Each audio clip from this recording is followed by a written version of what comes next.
We have a couple of members that are on their way. They're stuck in traffic. We have one member who is listening on the phone.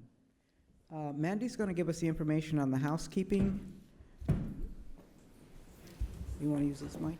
I'm not supposed to talk in the mic. I'm supposed to talk over the mic.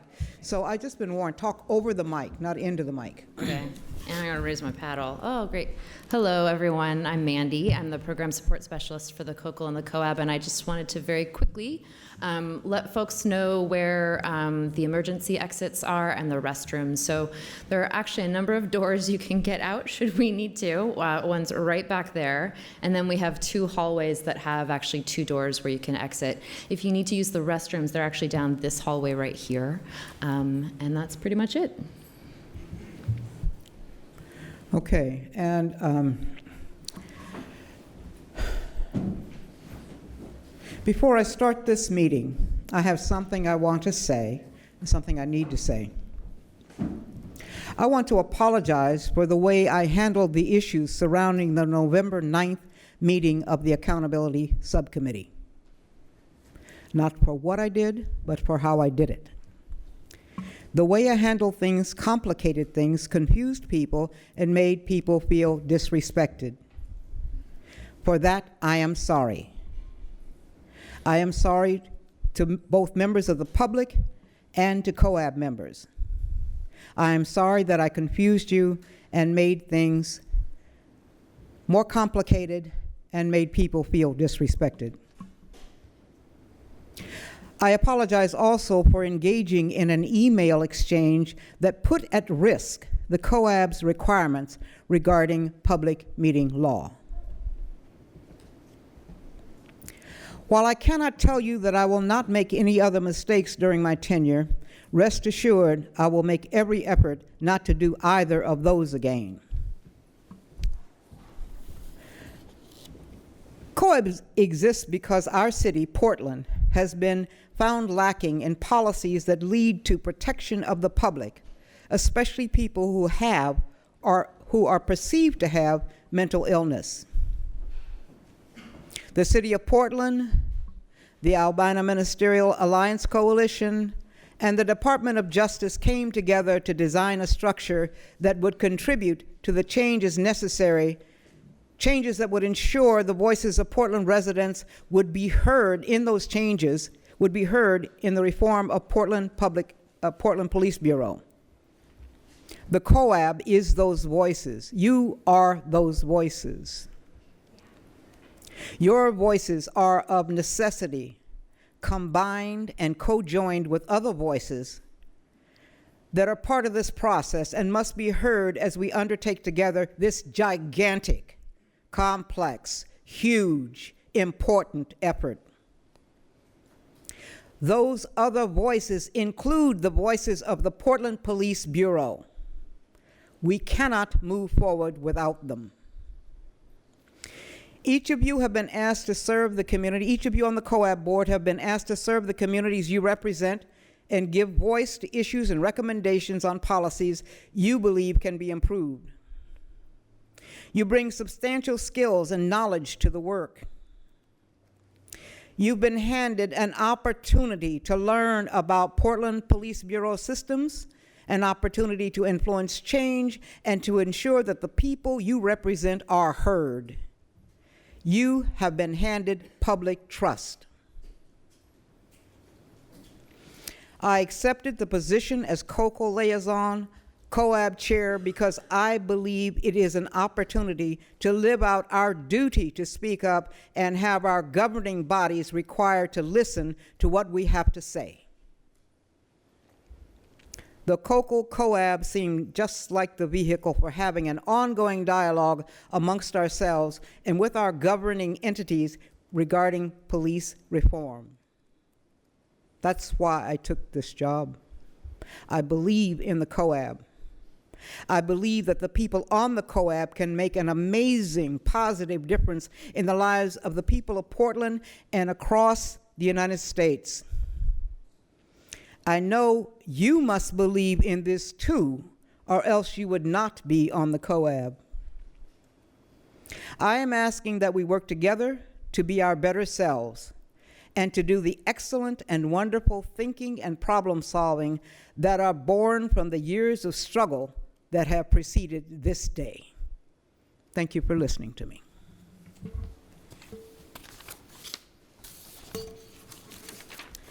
Everyone has a copy of the agenda. Would you pass this away? It's been changed dramatically. First, we'll hear from Siadam.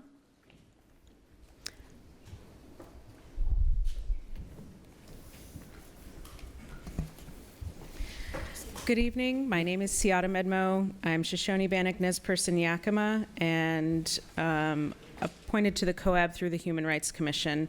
Tonight I'm going over, as a reminder, our guidelines for maintaining common ground. As COAB board members, we assume the responsibility for the quality of our work together during meetings, discussions, and all other communications. We agree to abide by these ground rules.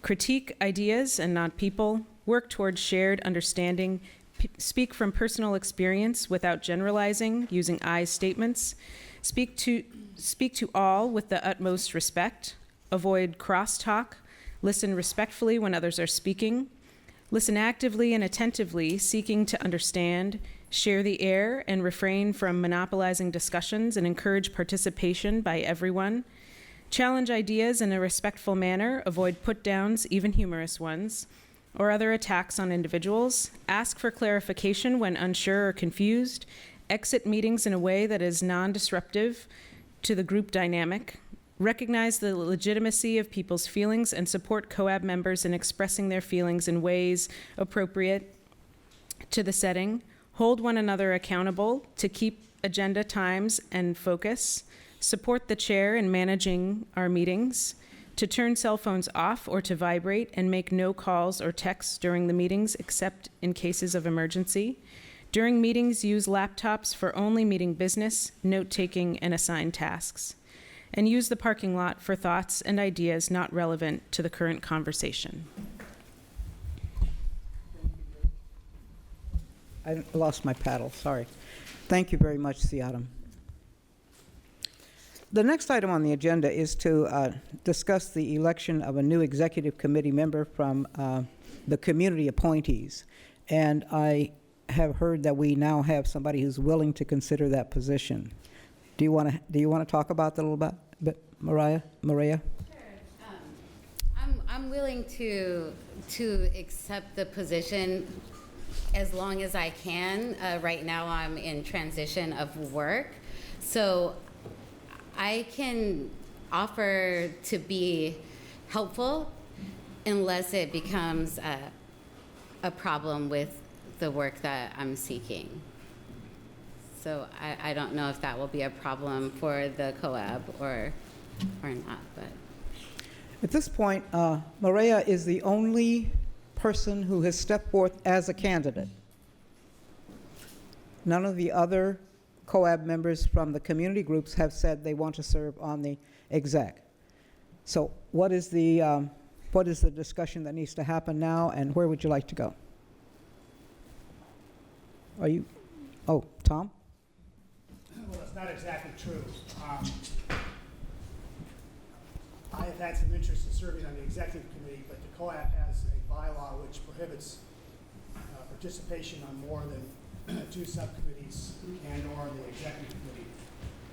And I proposed that a change in bylaws be made, and I'm hoping the executive committee will address that to allow for those who have time and interest to serve on the executive committee, even though they may be on other subcommittees. And I'm not willing to resign my position on 2 subcommittees I'm on in order to serve on the executive committee. So it's not exactly true that there's not interest, but there's a current bar to me and maybe others serving on the executive committee. That is correct. The bylaws say that if you're on, you can only be on 2 committees. And that makes you ineligible for a position on the exec.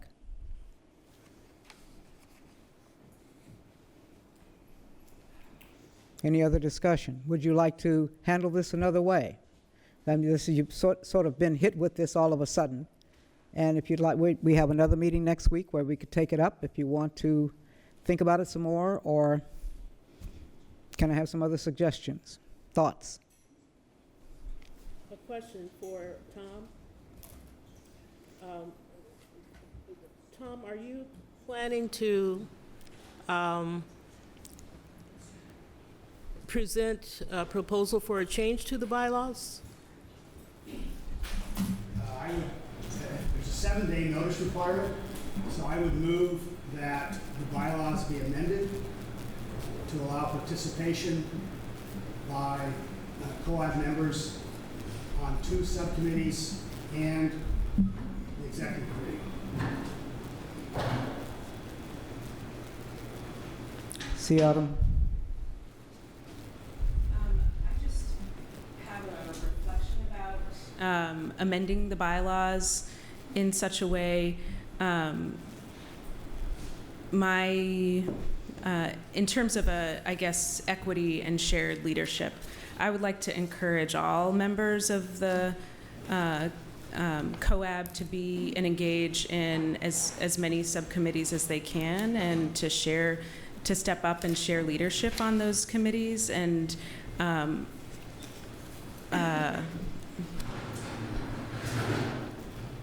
I just think there's an equity issue in there if we only allow folks who have time and are willing. I wish I had time, but I have to have a job to care for my children and family. And understanding the wealth and income gap and how poverty works, that folks of color, folks who have been born into and still live in poverty wouldn't necessarily have the same type of time in order to serve this committee. And so I actually would argue that we think broadly about lifting up and encouraging voices and leadership in a shared manner, and really invest in those members of the COAB to take those shared leadership roles. What is true is that we will not be amending bylaws in this meeting. There is a process for that. So you can have a couple of more minutes to talk about this, and then we're going to move on with your giving me instructions or information on how you would like to handle the candidate that has come forward. Philip. Yes, I support Tom's proposal that we should go ahead and have that discussion and vote and decide to move forward, because I think that it is important for the COAB members to be on the same page about this, and to refer that to the executive committee so that it can all be decided together. Okay, so then, Bud?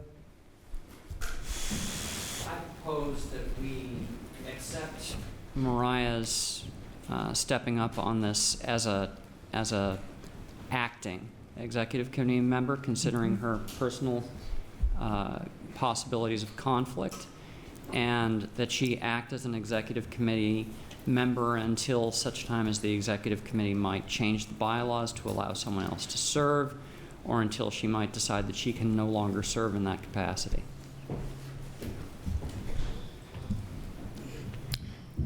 Abel? Bud, was that a motion? It was. Second? Have a motion on the floor in second, and Laquita. I third that. Can you guys hear it? Here we go. Yes, I third that. Okay, so a motion on the floor that's been seconded and third. May I have any further discussion? Philip? So I made a motion first, or a proposal. I didn't and hear this it is as a this is a separate point. So I would like to move with my motion. Let's back up. I didn't hear it as a motion. I'm sorry. Okay, so would you So do you want me restate? to restate it? Yes. Okay, again, I make a motion that we go ahead and decide about the bylaws and if they should be waived so that people can be involved in the executive committee. that we just discussed. So I'd like to do that, and I want the COAB to decide this together and not just refer it to the executive committee, because I think it's important that we're all here together and make that decision together. So that's my motion. I ruled on that motion, and I said that it does not follow the bylaws of our organization. There is a process that's established, and we need to follow that process. Okay. It will eventually come back to the COAB if the exec endorses it. Yes? I feel like it's something that maybe we can talk about, because I know that it is an issue for more people than just Tom, that people want to serve on multiple committees. Mm-hmm. So I feel like that is a concern for other people, even people that are not allowed to speak up about it or aren't speaking up about it. So maybe we can, I don't know how we would move forward with that motion of having I don't feel like we need to have the discussion tonight, right now. But if we can make a commitment to have it soon. We can make a commitment. What I recommend is, if there is that concern, that it be put in the form of a recommendation or proposal to the executive committee. Needs to be in written form, go to the executive committee. Meanwhile, we had a motion on the floor to allow Maria to serve in a acting position on the exec. That was a motion that was made and seconded. What I'd like to see now is the people in favor of that motion, unless there's more discussion related to the motion. I'd like to see the people who are in favor of that motion, please. Raise your paddles. 2, 3, 4, 5, 6, 7, 8. We have a quorum, we have 8. The motion passes. Any opposition? I forgot that part. Any abstentions? Thank you. Okay, I've been pointed out that Commissioner Novick is here and Chief O'Day is here to join us this evening. Also, Tom from Chicago, and I can't even think of your last name right now, Christoph, is here visiting from Chicago as a part of the COPL. Okay, this next item on the agenda, the COAB discusses / approves the second quarterly report recommendations. They're found on the back of your agenda, and the only set of recommendations we have came from the Data Systems Use of Force Compliance Subcommittee. And I would ask the chair to talk about those recommendations. Reconsider the ratings used in the compliance assessment. What is the nature of that recommendation? What is it? Reconsider it to do what? I refer to Rochelle if she wants to talk about that. Okay. This recommendation was made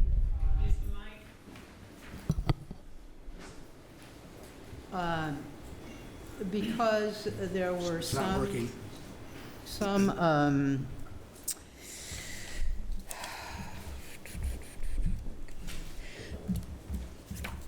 issues that were felt to be in the wrong place. And so it was suggested that the rating system be expanded.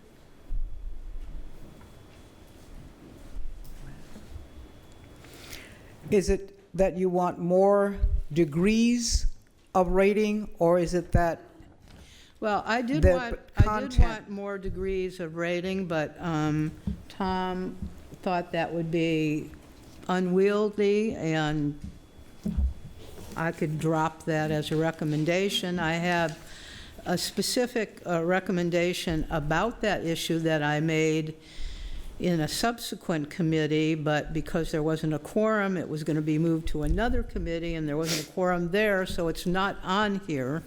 But I can talk about that as an individual Okay. at some What point. I'm trying to get to understand is, when you say reconsider the ratings used in the compliance assessment, do you mean the ratings assigned to the categories, or do you mean something else? The ratings assigned to the category. So you felt that the ratings assigned to the category were not accurate or should be changed? No, the ratings are accurate. I think there should be more degrees of freedom. So, you know, we have, it was in substantial compliance, or it was in partial compliance, or it wasn't assessed, or made steps toward. There's just 4, is that correct? I'm sorry, there was 5. Okay.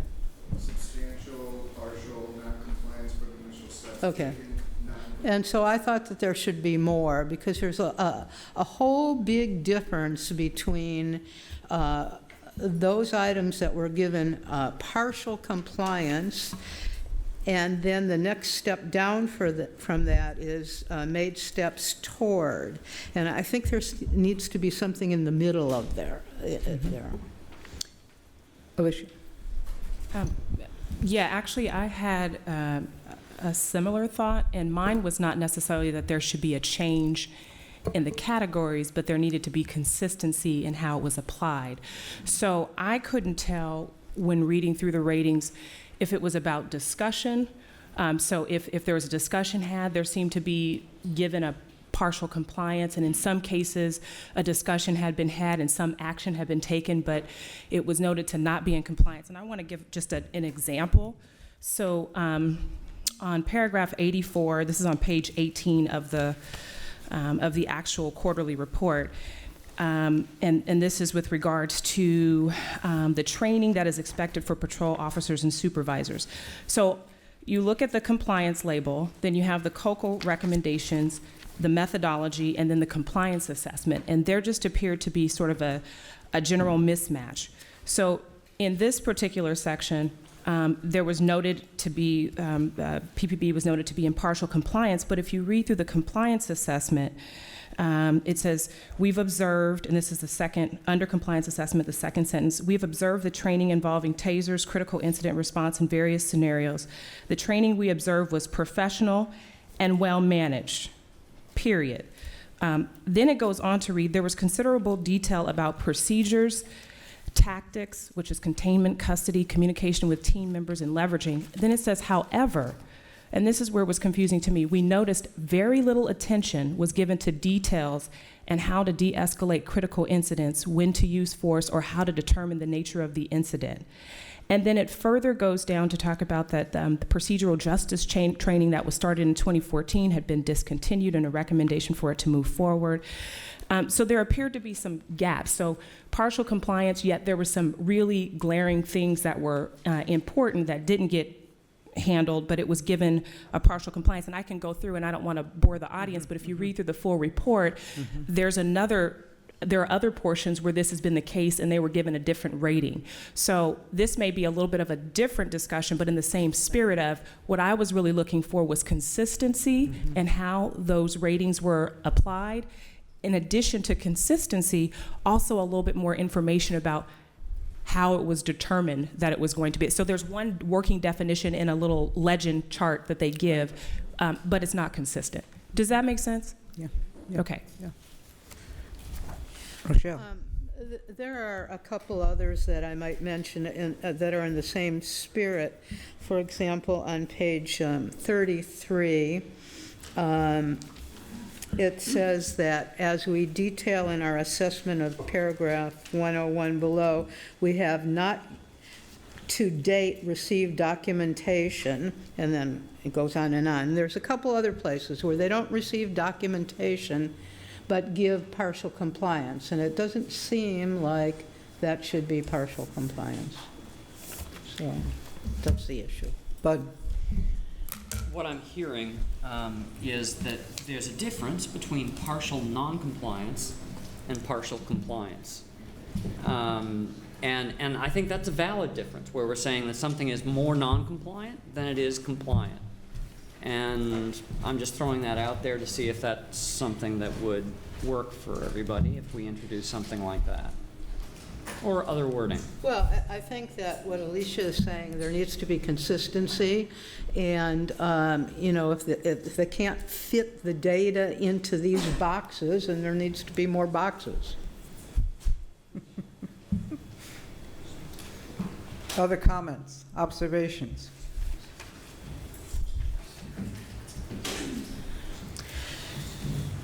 What would be helpful at this point is if somebody could actually formulate the recommendation that we want to send forward to the COCO so that we can vote on it. Would it be something like, there needs to be a consistency in the application of ratings and some explanation of how that determination was made? Is that what I'm hearing?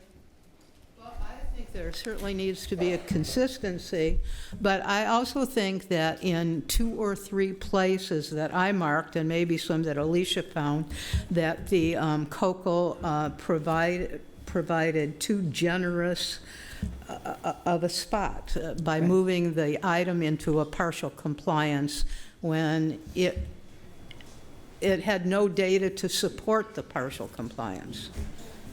Mm-hmm. Alicia? So in general, I said your statement, I think, captures the general gestalt. So I'm going to say yes to that statement. Then I want to give one last example. Okay, just not to beat a dead horse, but just because I want to give it. So if you go to page 8 of the quarterly report, and this is paragraph 71, and it talks about sort of adequate patrol supervision staffing. Now again, I want to go to the compliance label, which was given partial compliance. But then look at the methodology and the assessment, which was less than a paragraph. So it says, we've discussed this requirement with PPB personnel who have indicated that no changes to the sergeant staffing level have occurred, which would affect this provision, comma, implying that adequate patrol supervision is being maintained. However, to date, we do not have documentation related to this paragraph to indicate compliance. Without documentation, we are unable to ascribe full compliance with this paragraph, but yet they were given partial compliance. So so yes, you captured the general gestalt in that. I really believe there needs to be sort of a very clear standard outlined for how we reach these, because I think the categories are actually sufficient, but we just need to be consistent and clearly define what each of those compliance categories actually represent. Is it a discussion that makes it adequate? Is it an actual activity? Is it documentation? Is it that we've made a good faith effort? Those things need to be made very clear. And while the format of the quarterly report was good, I found it to be lacking in many areas in terms of consistency and why ratings were given the way they were. And I disagreed with more than 50% of the ratings that were given in the context of this quarterly report. Okay. Siaram, then Sharon. So I would suggest in terms of partial compliance, could that we add specific wordage to that category saying the city PPB have made significant progress, comma, as evidenced by data, documentation, and or other evidence towards the satisfaction of the provisions requirements?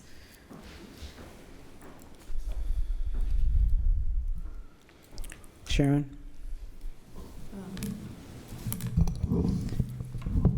I would tend to agree with that recommendation. I would support both Dr. Morlin Capuye and Rochelle Silver's recommendations as well. So I think the consistency in how the ratings are applied and more explanation of how they are applied to reflect accurately what is being evaluated would be sufficient in my mind. Tom, did you have your paddle up? Yes, I have a question about process. There's a recommendations form that the Data Systems Use of Force Compliance Work Group has been held accountable for completing and supplying to the COAB so that recommendations and the pros and the cons are presented in a manner in which the COAB can then have the recommendations, a summary, and so forth. And I'm curious why with these recommendations we don't have anything specific.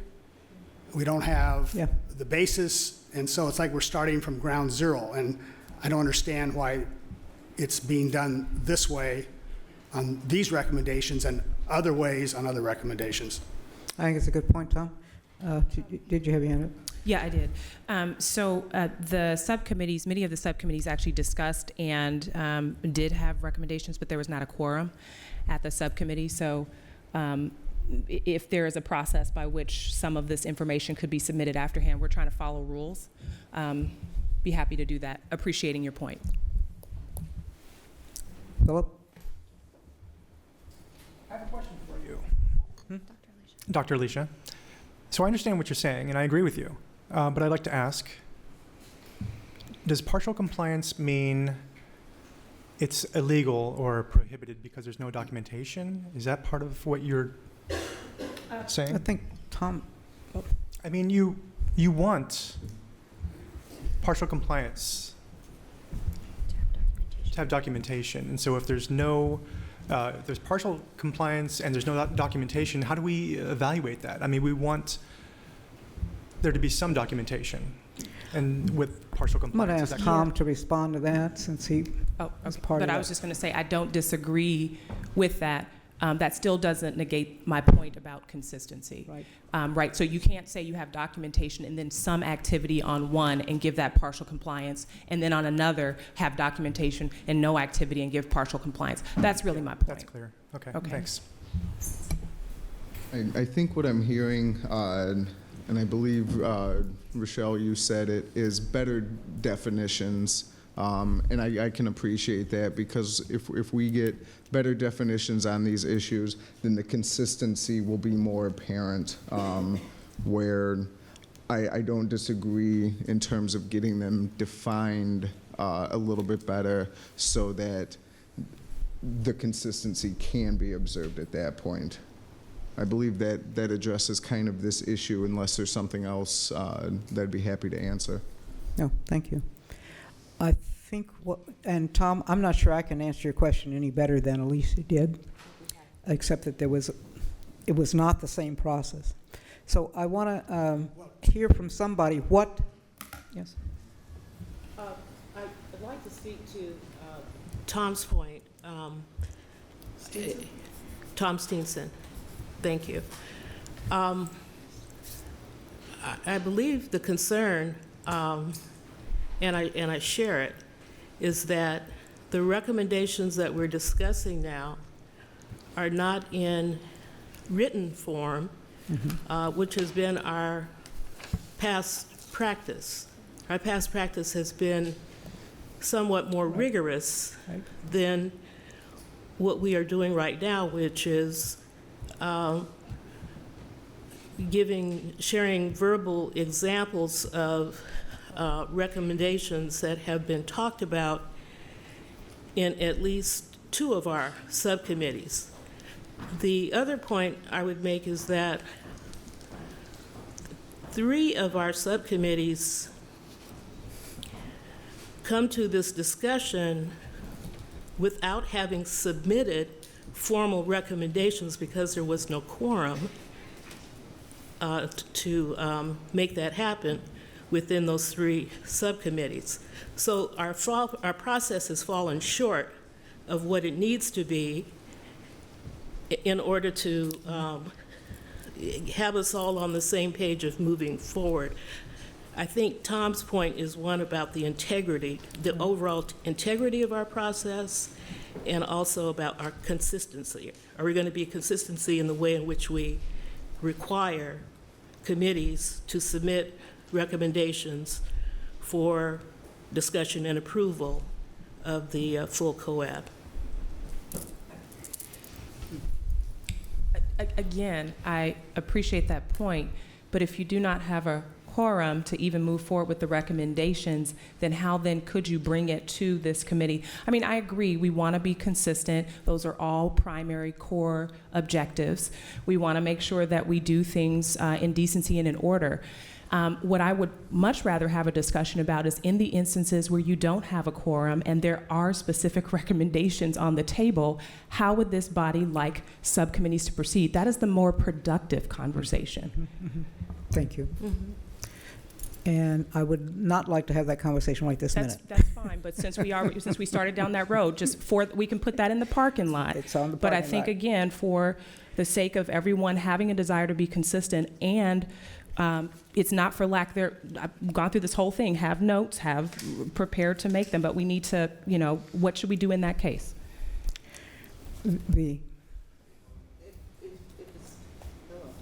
Raise your paddle up so he can turn your mic on. I don't know where the person is, but, and Alicia, if you don't mind me sort of dovetailing with that, if we can concretize a methodology by which all 4 subcommittees can go through that process, I think that would be even more effective in a more productive way. So I think that's essential. I think this group started with no infrastructure, no structures for communication or process. And again, we're building the plane as we fly it. So it's on the list, along with a half a dozen other things that need to happen to make this process easier. I would like to hear a motion regarding this recommendation. I can give you the elements.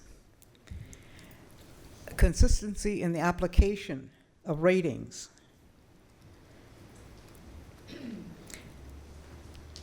Clear standards used for the assessment. Words such as evidenced by, better definitions. So if somebody would like to put that together, and it has to come from you, Rochelle. Jesby. Tom, you spoke Tom Steenson, sorry. You spoke a couple of minutes ago. I didn't really hear that.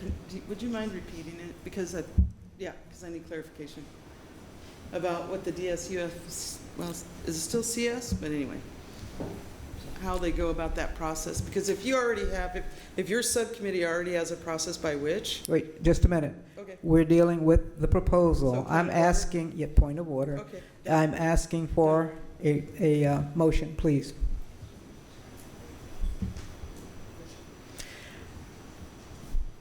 Can you say the motion? Can you just say it back to me? I think it needs to come from.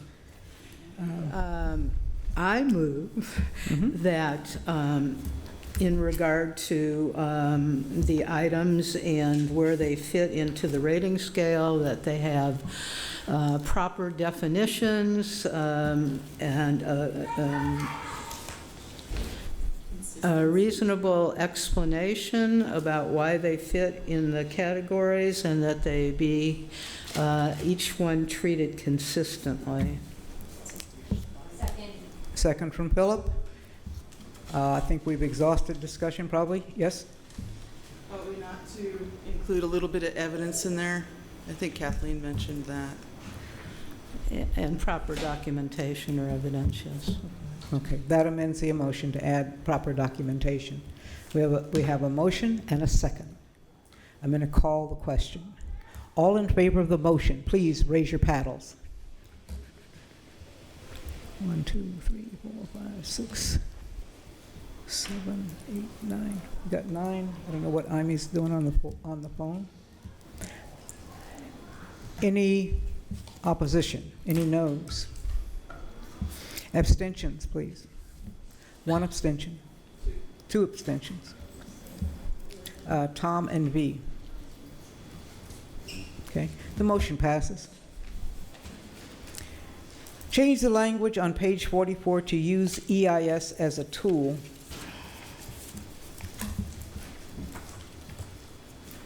I'm looking here. And Tom or Rochelle, are you going to handle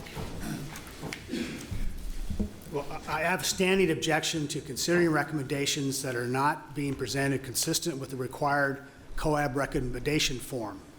And I think it's important, or at least it's been emphasized that it's important, and I object to consideration for that reason.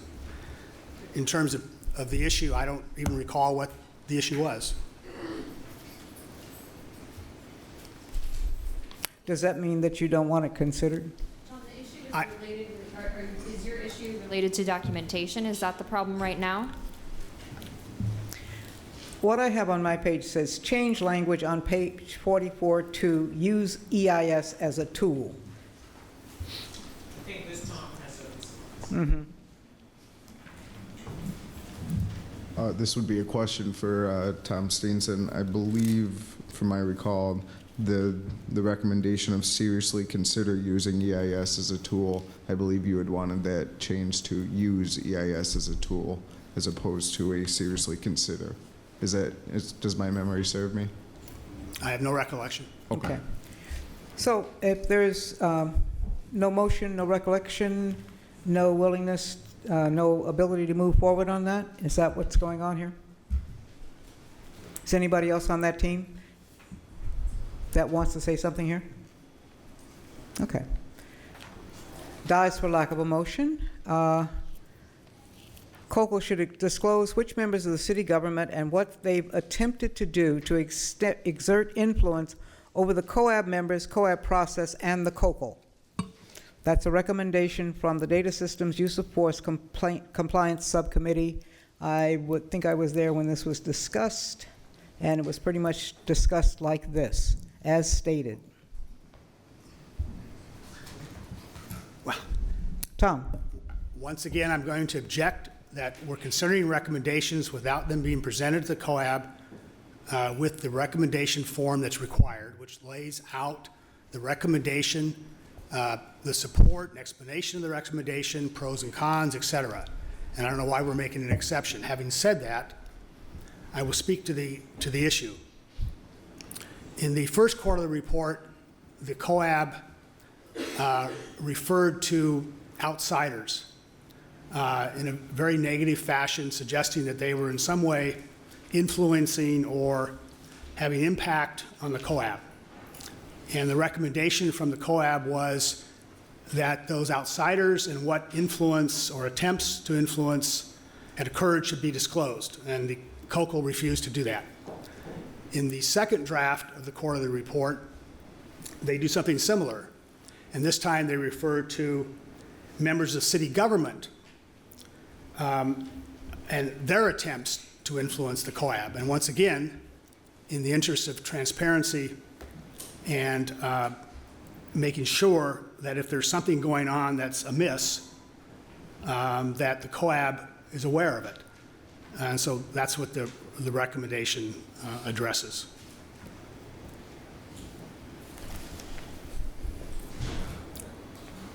Lee? Does anybody know what kind of influence this is referring to, or can that be characterized in any educating and informative I think way? it was one of the statements in the quarterly report that said Well, so that, the city will refrain from, and that's where this came from. and so that's just it? That's just That's the body of it. the explanation? Well, that's interesting.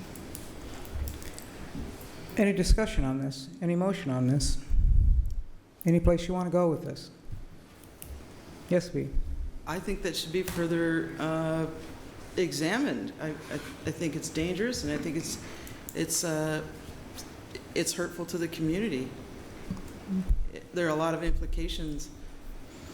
Well, we're not, around the word. okay, we're not the body that would examine it. No, And what we should- I'm clearly aware of that. Yeah. Right, totally. So what we have here is a recommendation, regardless of how flawed, that says the COCO should disclose which members of city government and what they attempted to do to exert influence over the COAB members, COAB process, and the COCO. Oh. And it's, Can I make that recommendation then, or propose that? you can make a motion? May I? Yes? Okay. Do I have to repeat it? No? Thank you. I just read it, okay. V, you got a second for Bud, okay. Any more discussion? I'll call the question. All in favor of this proposal, please raise your paddles. We have 1, 2, 3, 4, 5, 6, 7. Do we have anything from Amy? Amy? Are we hearing from Amy? I have not heard anything on this. Not yet. Okay. I have a question. Mm-hmm. So what do we do in the case of, I mean, do we sort of wait? We'll wait for a second. I mean, we'll give her a little time since we're accommodating her. It's like, yeah. Okay. Philip? I'm sorry, but I feel, I don't know, not right about this. I feel like, first off, I'm concerned about the not following the COAB's bylaws and the COCL as far as voting and recommendations. I feel like we're ignoring that part. And that just doesn't feel entirely right to me. So I bring that up as a concern to put on the table. Which part of the bylaws, Philip? Related to documentation and making proposals for the committees, Those are for not the in, COCL and the COAB, those are not in the bylaws, and Philip. providing the pros and the cons in that discussion. Did you want to say something? The process for making recommendations was sort of added as we were working to build more structure in how recommendations came to this group. It was not a formal aspect of the bylaws. It was our sort of group attempt to create more structure. And I would agree, I concede the point that we need to be consistent, but it's not. This is not an issue of bylaws. Bud? I'm confused. Yes. So I'm looking at a set of recommendations that came from the DSUFCS subcommittee, and I'm listening to the chair of that subcommittee object to the way that his subcommittee prepared those recommendations. No, that's not what he's objecting to. What he's objecting to is that there was no backup documentation for these, Right. and that we didn't bring it. What? Oh, you Amy? have it but didn't bring it? Talk to me, Amy. No, I think Tom should speak, but generally speaking, the chair has, or the committee has prepared it. So I'm not sure. My expectation when I came was to have someone from that committee prepared to do this because it was on the agenda. Now, I'm trying to go forward as well as we can, given the situation. Right. I am no longer willing to wait for Amy. We have, Okay. we haven't heard from her? I want to finish Okay. my comment. So the last time we reviewed this quarterly report, we put comments from the public and from the COAB into a tracking spreadsheet. We then went through that spreadsheet and voted each item with some amount of minor discussion. We're doing the same thing here, absent a spreadsheet. I don't see this as being inconsistent. I don't see this as being a violation of process. I appreciate the value of what Tom is suggesting and think it's a great idea, but it's not something that should slow us down tonight. Well, I think if we just look at the fact that we're not discussing process tonight, we're trying to get this last one moved, but I need to retake this vote because we haven't heard from Amy, and I need to make sure what the vote is. She voted yes. Okay, that was 8. That makes 8, right? Okay, so this recommendation will be passed on to the COCL. Yeah, well, hold on. Yeah, I am. Yeah, thank you. All right, so we had 8 yeses. How many people oppose? Sharon and Alicia. How many abstentions? Siadam and Laquita. Okay. Thank you.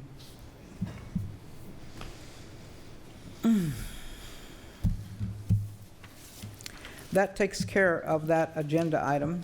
Madam, I do believe, yes. what about all the other recommendations that were made when there wasn't a quorum? Are we going to forget about those, or can people give them to the COAB tonight, or? You can make the recommendations individually, you can post them, you can, yeah. There's nothing to stop you from making those individually.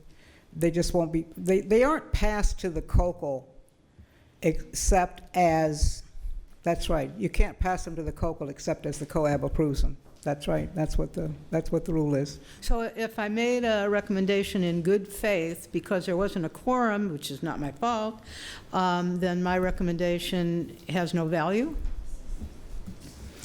Your recommendation cannot be passed forward to the COCL and to the DOJ, yeah. But what happens to recommendations from the public, like from Cop Watch? they usually get captured and put into either on the site or documented in some kind of way that they came from the public. The restriction is on, as I understand it, what the COAB decides. Tom, what I'm suggesting is that if a quorum cannot be reached and if a member has a valid and valuable suggestion, they always have the ability to submit that in the same way that a member of the public has. Yes. And we should consider it in that way. I think that's absolutely correct. Tom, then V. The point Bud made, I was going to make. V. So I have a question about, and this may seem incredibly sophomoric, but that's okay. I'm okay with being and expressing that way. Are the subcommittee meetings actually public? Do they in fact require a quorum? Yes, they do. Or is it that the general COAB is the only meeting that requires quorums? Public meeting law. Goes to public meeting law? Yes, your subcommittees come under public meeting law because there's deliberation and there are decisions made to forward recommendations out of that subcommittee to the COCL. You are public meetings. Yeah. So then ought not subcommittee meetings be mandatory? Did you hear me? Oh, Ellen? Okay, just a minute. Oh, okay. Go ahead, ask the question. Finish your question. Okay. Then I'm trying to get her to answer finish her question. V. Thanks, Ellen. Thank you, Madam Chair. So then ought not subcommittee meetings be mandatory, given the levity of the work that we're doing? You mean tell people they have to attend? Kind of. Tell volunteers they have to attend? Kind of, sort of. No. Well, give it, of course. Yeah. So if people are getting excused absences appropriately and following that protocol, then there is a case where. I'm not sure that we have applied that to subcommittees. And it might. Again, there's nothing that's really fleshed out around how subcommittees, except for that they can be generated by the COAB. But in terms of their internal operation, I'm not sure we have anything that documents how that should go. Okay. Ellen, please help us here. Hi, Ellen Osenek from the City Attorney's Office. We're charged under the settlement agreement with giving you all advice around public meetings and public records law. So I know it's streaming, so I just wanted folks at home to be aware of that. So Kathleen is correct. The subcommittees of the COAB are governing bodies, which is a term that is defined in the public meetings law. And I won't go into why that is, and I'm happy if you all want that in writing to give it to you. But because the COAB itself is a governing bodies, its subcommittees are also governing bodies per the public meetings law.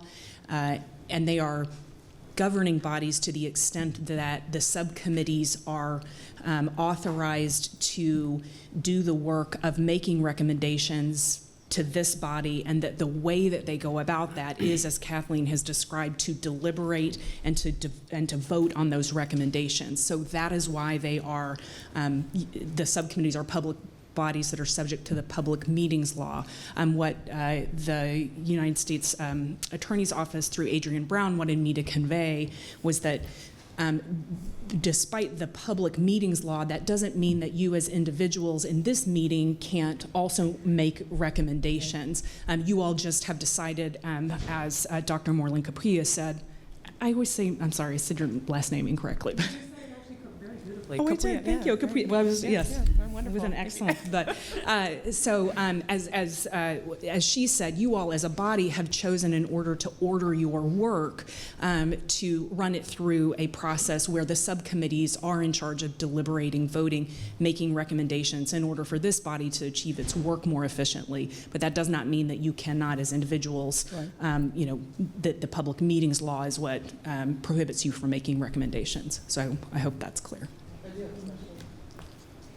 Good.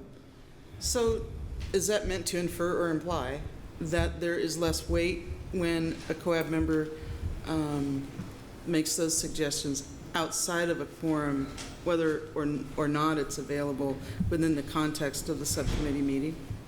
No. And that's a good point. I don't know if infer or imply is the correct word. And Maybe both. Maybe both. No, it is the prohibition is that the COAB speaks as a body, and you all determined that the way that you would speak as a body was to vote, and whatever majority of people supported a motion, that would be the recommendation. So the prohibition is you cannot speak on behalf of the COAB and say that your recommendation is supported by the COAB, but certainly as a member of the public, you may make recommendations in the same way that any other member of the public could do, which is, I believe, what Mr. Steenson and Mr. Fulis, and Bud Fulis were trying to convey. Yeah. So then, am I understanding you correctly in that you're actually saying that it carries less weight because our individual names aren't affiliated with the COAB name, right? The COAB group.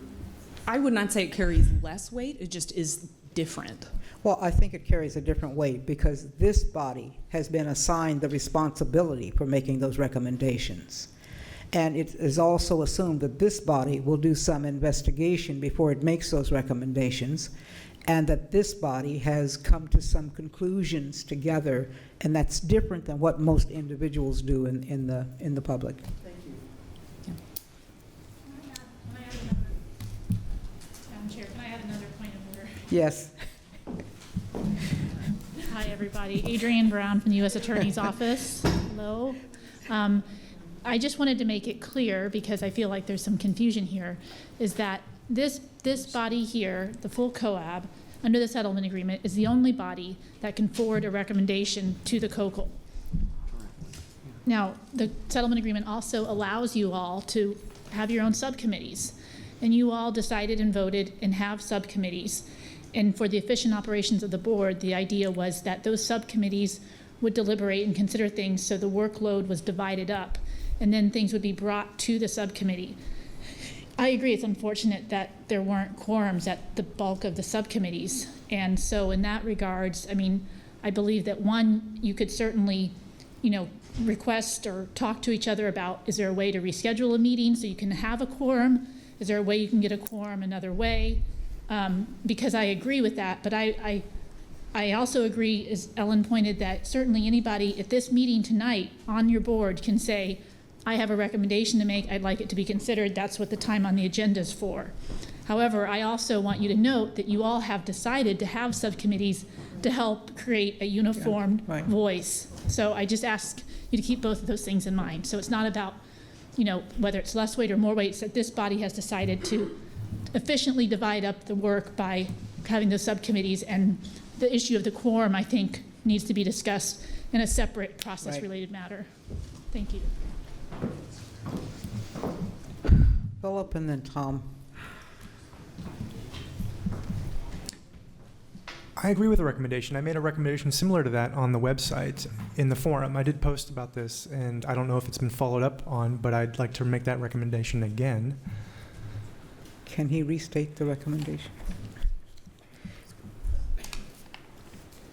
I made a recommendation on the forum, and I just don't know if it's been followed up on. But I can make that recommendation again, if you'd like to. Okay, yes. So, page 6. Related to hand signals. Related to hand signals. I'm concerned that there wasn't more explanation pertaining to how the COCO will. COCO?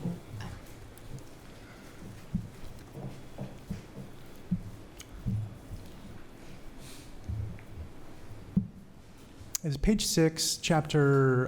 It was use of pain. I'm sorry. If there's emotional illness or escalation, if there's a cultural issue, that the officer give a verbal warning as well as hand signals. I want to have some clarity to that as to what that looks like. And I think it's important to clarify that and maybe explain on there what that looks like, because that could lead to escalation pretty easily. And so I just want to know what hand signals look like to those, to people, what they envision. And so that's my motion or recommendation. So let me see if I understand this. You're saying that on page 6, paragraph 68, you are making a motion to include a description of what is meant by hand signals. Is there something else there? Yes, I just want to get an explanation, flesh that out as to what hand signals look like, because that could lead to escalation, especially for a person with mental or experiencing mental crisis. So I know it's got the verbal warning or hand signals is what that is written right now, but I want to know what that includes, because that, depending on what that looks like, that could lead to escalation. Does that make sense? Mm-hmm. Mm-hmm.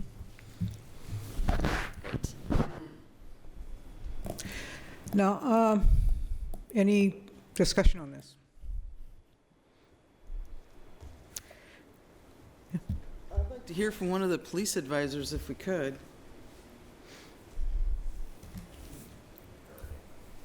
Hand signals.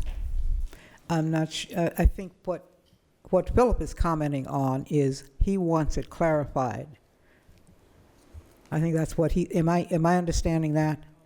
So he wants it clarified by the writer of this document. Okay, that's the way I understand it. Like, whoa, Okay, all right. Yeah, that's correct. I can Okay. be wowed. That was it. I want everything So in do- there as to hand signals, what kind of protocols are there, what does that look like, what gestures are they using, verbal warnings, what does that look like? It just, if it's unclear, I have a concern that it might lead to escalation if they're using verbal warnings as well as hand signals. Okay, so since we're going outside, yes, Bud? Okay, thank you. So we have a motion on the floor. It has been seconded. We're outside of the process, but okay, let's go. Do you understand the motion? Any questions on the motion? Okay. All right. So I'm going to call the question. All in favor of forwarding this recommendation, please raise your paddles. 1, 2, 3, 4, 5, 6, 7, 8, 9, 10, 12. All opposed? Looks like 13, actually. Abstentions? Motion passed.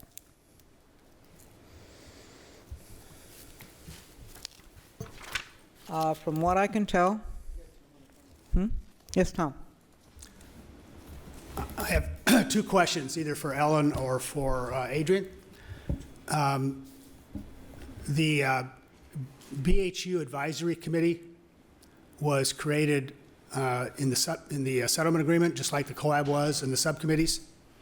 And the city attorney has advised the BHU Advisory Committee that they are not a public body, even though they make recommendations about police violence and how people with mental illness or perceived mental illness are being treated, just like the COAB and the subcommittees do. And I don't understand why an important committee like the BHU Advisory Committee is not also public. That's the first question. Second question is, the chair of the COAB, Kathleen, if I understand correctly, has been either taking the position or wanting to take the position that we can no longer have work groups, which Jonas Geisler suggested that we should consider using, and I believe that the data systems use of force. Tom, you're out of order. Tom, you're out of order. You are deflecting the process, okay? Bud? Yeah, it's an important conversation, and I thank both V and Tom for bringing it up, and Ellen and Adrian for trying to respond. Let's have that conversation, but let's also follow our rules of order. So let's put that in the parking lot, and then let's come back to that if we either have time at the end of this meeting or in another venue, one or the other. But let's let the public speak unless we have one more item to changes. cover before there was another change in the agenda, and in your packet should be a piece that says, request from the COCO to the COAB for support of a semi-annual report. Didn't get on your agenda. It's kind of a last-minute squeeze in. Kathleen, Yes. is this something that can be done at next week's meeting, or does it have to be done today? I don't know that what next week is going to be any better, but. Oh, okay. I'm Okay. just asking. Okay. I think if you can I think it'll take you about 3 minutes to read it. Let me tell you what it says, basically. When we reported to, when the COAB and COCO reported to Judge Simon, the request was to change from a quarterly report to a semi-annual report. The reasons are basically that the semi-annual report would relieve some of the pressure on both the COCO and the COAB in terms of both the writing, review, and comment on reports. Another point made was that institutional change is not that visible within 3 months. And we might do better just to look at 6-month intervals to be able to better see that institutional change. And it allows the Portland Police Bureau to respond better, to look at the changes more in depth, and to work with the COCO to ensure that those changes are being implemented. There were some positives about quarterly reports. One was that people get the feeling that a lot of work is being done. The semi-annual report provides more meaningful updates that would allow the PPB the opportunity to demonstrate changes. The quarterly reports are less meaningful in the long run because the change doesn't occur that rapidly. The semi-annual reports may give the public the false impression that we've backed off of compliance monitoring. But I think that if we do a better job of reporting out and how we do our meetings, that the public will understand that we have not backed off of monitoring. So this was presented at the annual status report in front of Judge Simon. And since then, we have had other people come and say, yes, we support this. We think you should go to semi-annual reports. So what I'm asking for is support, or whether or not you support this move from quarterly report to a semi-annual report. Discussion. Sharon. Can I make a motion? Yes. And then we can discuss the motion. But I move that we change from the COCO. We support COCO's request. We support COCO's request to change from quarterly to semi-annual reports. Moved and seconded that we support this request. Discussion? Bud? I just wanted to speak in support of this recommendation and note that DOJ and City have supported this as well. And I firmly believe that this is not only going to improve the depth of reporting, the meaning of reporting, and the opportunity of PPB to actually make changes that we measure, it's going to relieve a lot of pressure on COAB, because right now we're doing this every quarter, and by the time we actually see the final of this report, Tom is going to be working on the draft of the next one. And so that's what I have to say. I hope we can vote yes. Maria?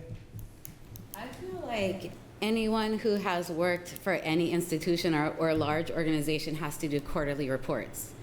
And I don't feel like that should be such a burden to do quarterly reports every season. I just don't see the problem with that. I would support doing reports every 6 months if there was maybe a smaller status report or some kind of report in between. I just don't see how pushing things out further is going to make anything better or easier to read. And I think the second part of that is how many of these status reports have we had already? And there's been enough that cover a 6-month span. So I'm just wondering what's going to be the difference if we break it up into 2 reports instead of 4 reports. I'd like to hear from Mr. Kristoff, please.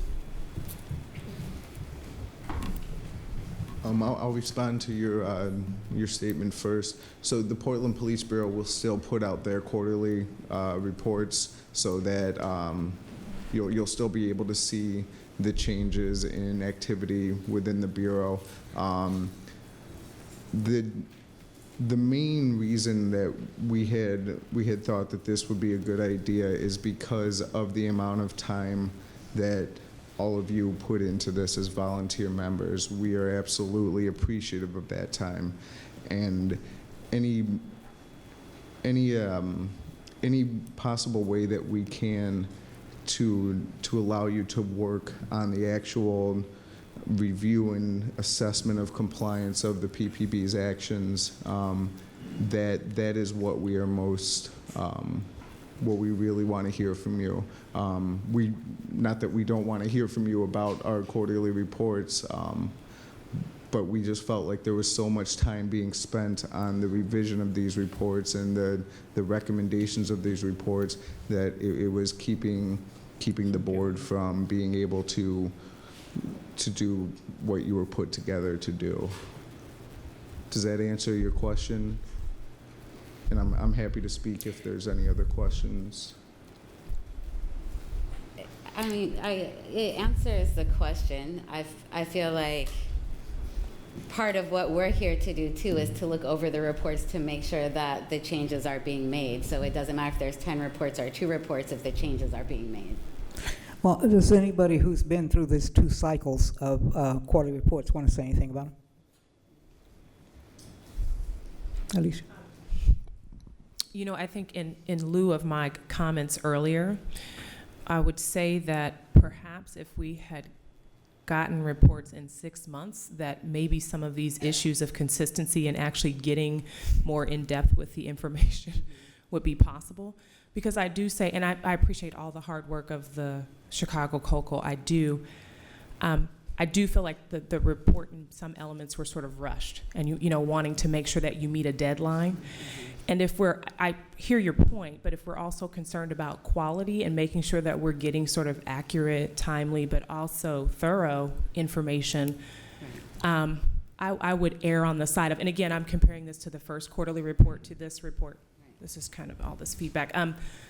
I think it may resolve some of the issues, but that's notwithstanding, you know, these other sort of reports that other entities would do as well. I think the DOJ had a compliance report that they submitted, and I thought based on the settlement agreement that the Portland Police Bureau had an annual report that they have to submit, and that's due in January. Is that accurate? I believe so, yes. Okay. So I don't know, I'd be in support of 6 months. Right, with the changes that we requested earlier about keeping in line with how they're tracking the changes to be met. Yeah, the compliance ratings. Right. Yes, absolutely. The rating systems. Oh yes, the ratings would still be in there. Yes. No, but she's saying making certain, those recommendations that we made earlier about the actual consistency of the compliance ratings would be taken into strong consideration. Absolutely. I had V, and then Bud, and then Philip. And then we're going to resolve this in just a couple of minutes here. V? I'd like to hear from the DOJ, Adrian Brown. Could you speak on this, please? Thank you. Certainly. We also weighed the pros and cons of all this, and we wanted to hear from this board as well. As to your recommendation, I want to echo Tom's statement about that PPB will still be required to present quarterly reports. We wanted to make sure that was clear, and those reports are made to the public, so all you can see. So the PPB did affirm that they will still do quarterly reports. One of the things that we also considered was how much change do you see from 3 months time period to like what I believe it was Bud mentioning that the next quarterly report is being drafted before this one's even being finalized. So I think those are all good considerations to take into account for your vote. Thank you. Bud, Philip? Tom Christoph. I wanted to rephrase the earlier question and ask you, how would this change that we propose affect COCL and the quality of work that you're doing? I guess I'm not so sure. Going from a 3-month schedule to a 6-month schedule for your reporting, how would that affect COCL's work? Would that improve it? Would it make it more difficult? What would it do to your work? I don't know if it would necessarily make it more difficult. I think one of the things that we'd be able to do is to be able to take a larger time frame of analysis. So it takes some time to write these reports. It takes some time to look at all the things and to really take that into consideration. So I think by being able to do it at a semi-annual reporting format, we'll have a larger amount of things that we can look at to be able to make a better judgment, as opposed to these small amounts of things where it's kind of difficult to make a judgment on that when you really want to see the bigger picture and the change occur through those 6 months.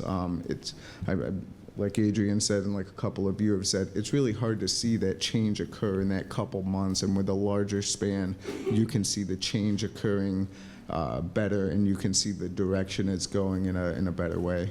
Does that answer your question? Yes, thank you, Tom. Okay. And the request did come from the COCL. Right. Correct. And Philip, and then I'm going to call the question.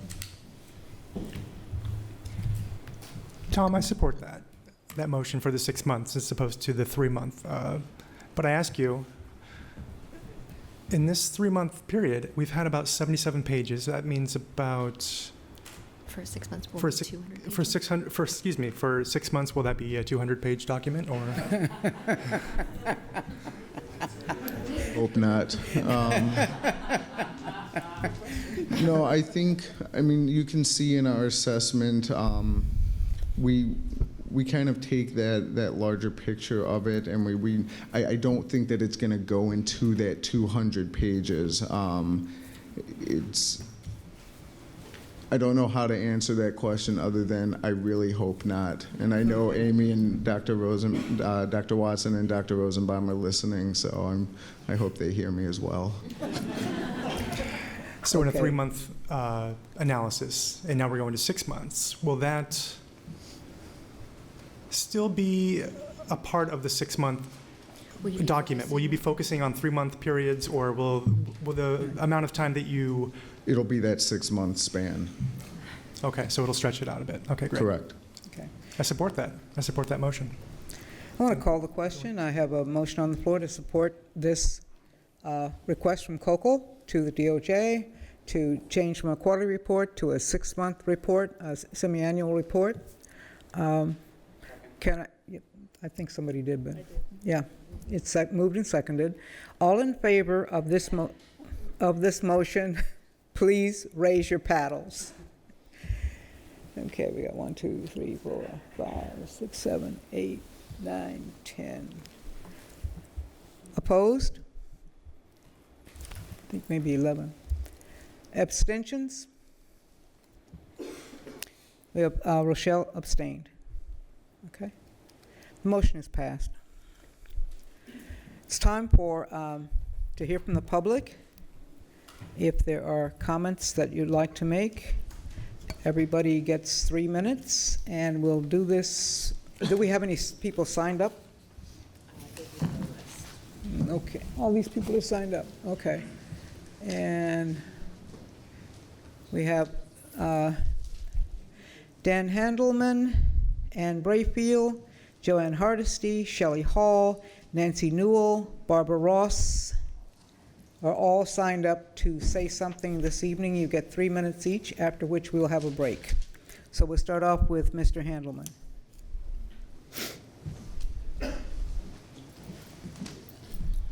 Good evening, COAB members and everybody else in the room. I am Dan Handelman with Portland Cop Watch. And, we talked a little bit about this last time you were considering recommendations that other bodies, including our elected city council, will take public comment before they vote on proposals. And I find it very frustrating to sit in the audience, especially as recommendations get changed by discussion here at the body, which I think is okay. I'm not opposed to that, but I think it's frustrating to do it and for us to watch and not have the ability to weigh in as well. So I'm hoping you can figure out a way to do that. At the early meetings, there used to be a projector that had a computer hooked to it, and somebody was typing up the recommendations that were being made, and then that way you could put them all in that parking lot, invite public comment, and then go through them one at a time and vote on them. And that way you don't have to be voting on one at a time or have public comment that stretches through the whole meeting. So that would be, I think, a good way to do it. I guess I'm going to just acknowledge the comments that were made by your chair this evening about what happened with the subcommittee meetings. I need to go back to my group before I make any kind of formal response to it. But for those who don't know, I was scheduled to make a presentation at the accountability subcommittee meeting. That meeting got changed to a police precinct.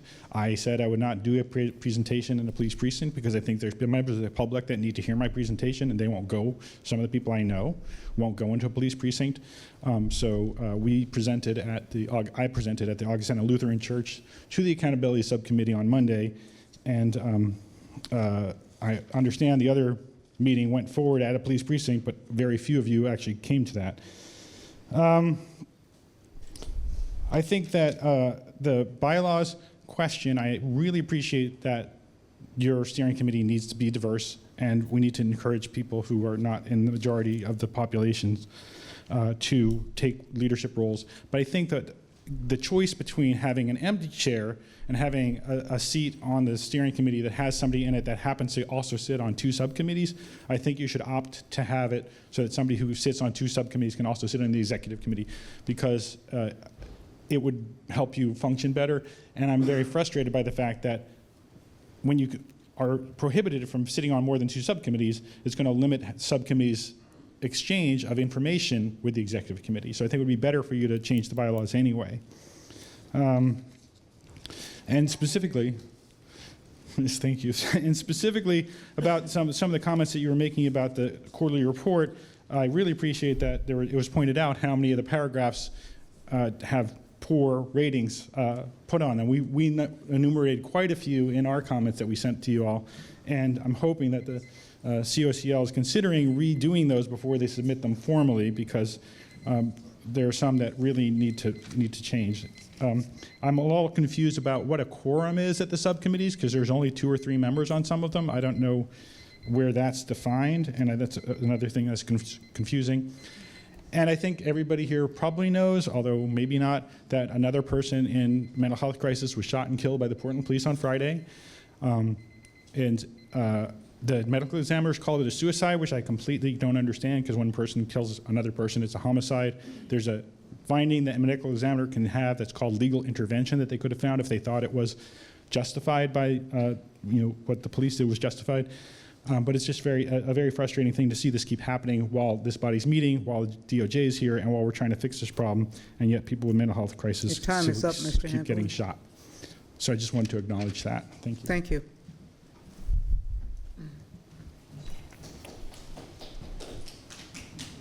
Ann Brayfield. Hello, my name is Brad Taylor. I'm a mental health specialist with the City of Portland, and I'm reading comments from Ann Brayfield, who's participating through streaming. It's very nice to see this is my comment. It's very nice to see all of you tonight, so I appreciate you being here. This is where Ann's comment begins. I am Ann Brayfield, concerned citizen. I am deeply saddened and troubled by the events of last month, including the last COAB meeting, this week's situation with Police Accountability Subcommittee meeting, and the fatal shooting of a member of our community in a mental health crisis. I request that we all join in the one thing we have in common, our humanity. We have serious problems to solve in this community, so all may be safe. The COAB, including its work, is a vehicle that has the possibility of being part of the solution. Unless we join in our common humanity, I am concerned that our past troubles will continue forward. What will it take for us to be in our humanity going forward? Thank you. Thank you, Brad. Shelley Hall.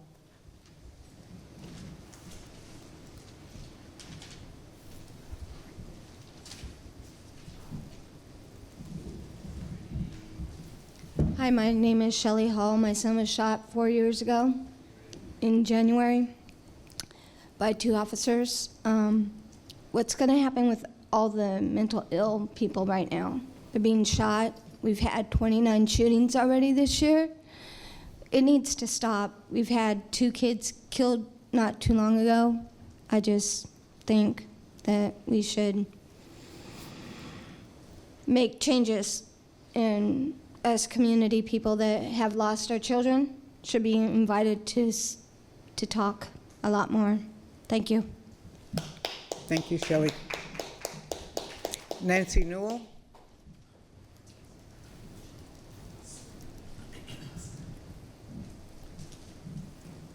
Interesting occurrence. I think this committee has quite a few times said, and not as a whole, but that the police are cautious about speaking before this group. And yet that there is a survey that the Oregonian took that we don't know the content of about accountability, and the police agree that 40% feel there is not enough accountability within their own workforce. We have no knowledge of what this survey consists of or what recommendations will follow. And the public looks at this and says, this body is assigned, you're talking about 6 months now, and you can't get things done. We don't get things done. This has gone on for a long time. We're right at the stage where the quarterly report hasn't even functioned within the time frame. So how do we get better results so the public sees results? Because what we basically see is tragedy, and that's what we're trying to avoid. So how does a 6-month extension, 3 more months, assist the public to feel confidence that something is happening within this group that's meaningful? And I think that is something to consider. I don't agree with your decision.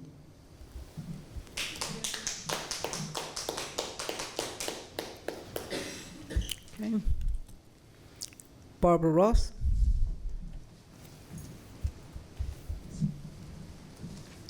As with the other speakers, I'm deeply saddened by the killing of a person. I was not there. I don't know the circumstances, but it is tragic when this happens. And I would hope that in the long run, this situation would be examined so that we could see if there wasn't another way that we could have handled this. The other thing that I think is really tragic and is a miscarriage of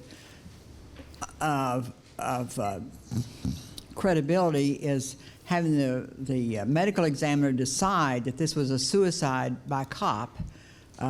We don't know what happened, and it is when the police kill someone, that is not a suicide. And so I'm deeply troubled by this, and I hope in the long run that you'll have a chance to look at the circumstances and make your recommendations that help the police to back off, call for other help without instantly killing someone. Thank you, Barbara. Those are the people I have signed up on the list. Is there it? Yes, I do. It's really big. Joanne Hardesty. You know, I'm sorry, Joanne. It's okay. I figured you'd skip me on purpose. Not hardly. Not hardly. Good afternoon. I am Joanne Hardesty, and I agree with what Dan said. I wish I had had the opportunity to weigh in as you're moving your reports from quarterly to every 6 months, because what you've fundamentally done is cut public out of half of the meetings that they would have had an opportunity to really engage in specifically, because every time a report is produced, you have to have a town hall, public comes, public gets an opportunity to weigh in on that. And so what you've basically done is cut us out of half of the year's activity. In addition to that, I also share the concern that we now have a medical examiner just a couple of days after Michael Johnson was killed by Portland police officers release a public statement that this was a suicide. As a community, we cannot accept that definition of suicide. That is totally unacceptable. I also want to say that I'm concerned that we are burning out the committee members. I wanted to weigh in before you voted on your executive committee, because you have community members that cannot afford the 30 hours a week that they were volunteering for this process. And I keep being told that you're talking about stipends, that you're talking about providing support, but here we are 6 months later. The consultants aren't waiting 6 months to be paid so that they can do reports less often, but yet we have an expectation that somehow grassroots community volunteers who are given everything they have to this process should be able to volunteer more. I think that what you're going to end up with is paid professionals and police. And if that's the kind of committee you want, that in no way represents the community that's been harmed by police violence. Thank you.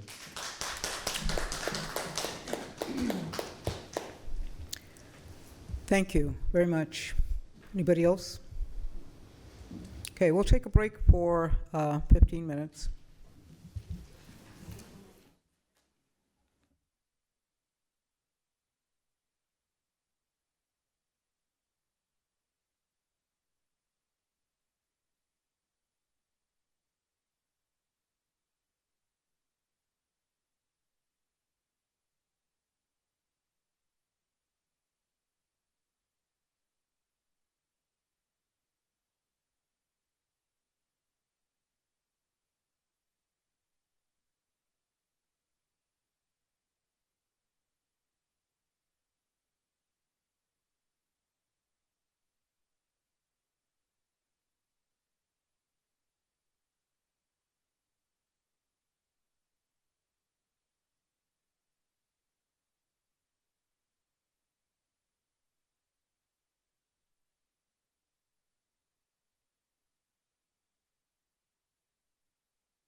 Everybody did not sign in on here. Would you send that way and ask the item to sign in? Ask people who haven't signed in to please sign. COAB members, the sheet, your sign-in sheet has been passed around. Please sign in. It indicates that you were here. Well, there's one over here too. So maybe that's the problem. There are two. All right, let's put them together. Maybe we'll make one good one. That was just for public comment. Oh, no, that's your copy of the training thing. That's for you. Okay, thanks.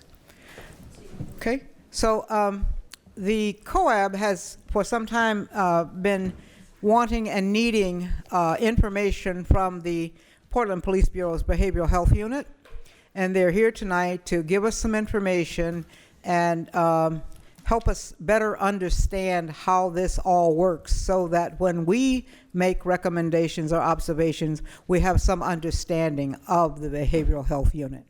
I'll turn it over to you. Okay. So we're going to do quick introductions. My name's Tasha Hager. I'm the lieutenant of the Behavioral Health Unit. I'm also a member of the COAB, and I brought several members of the BHU with me. I'll let them introduce themselves.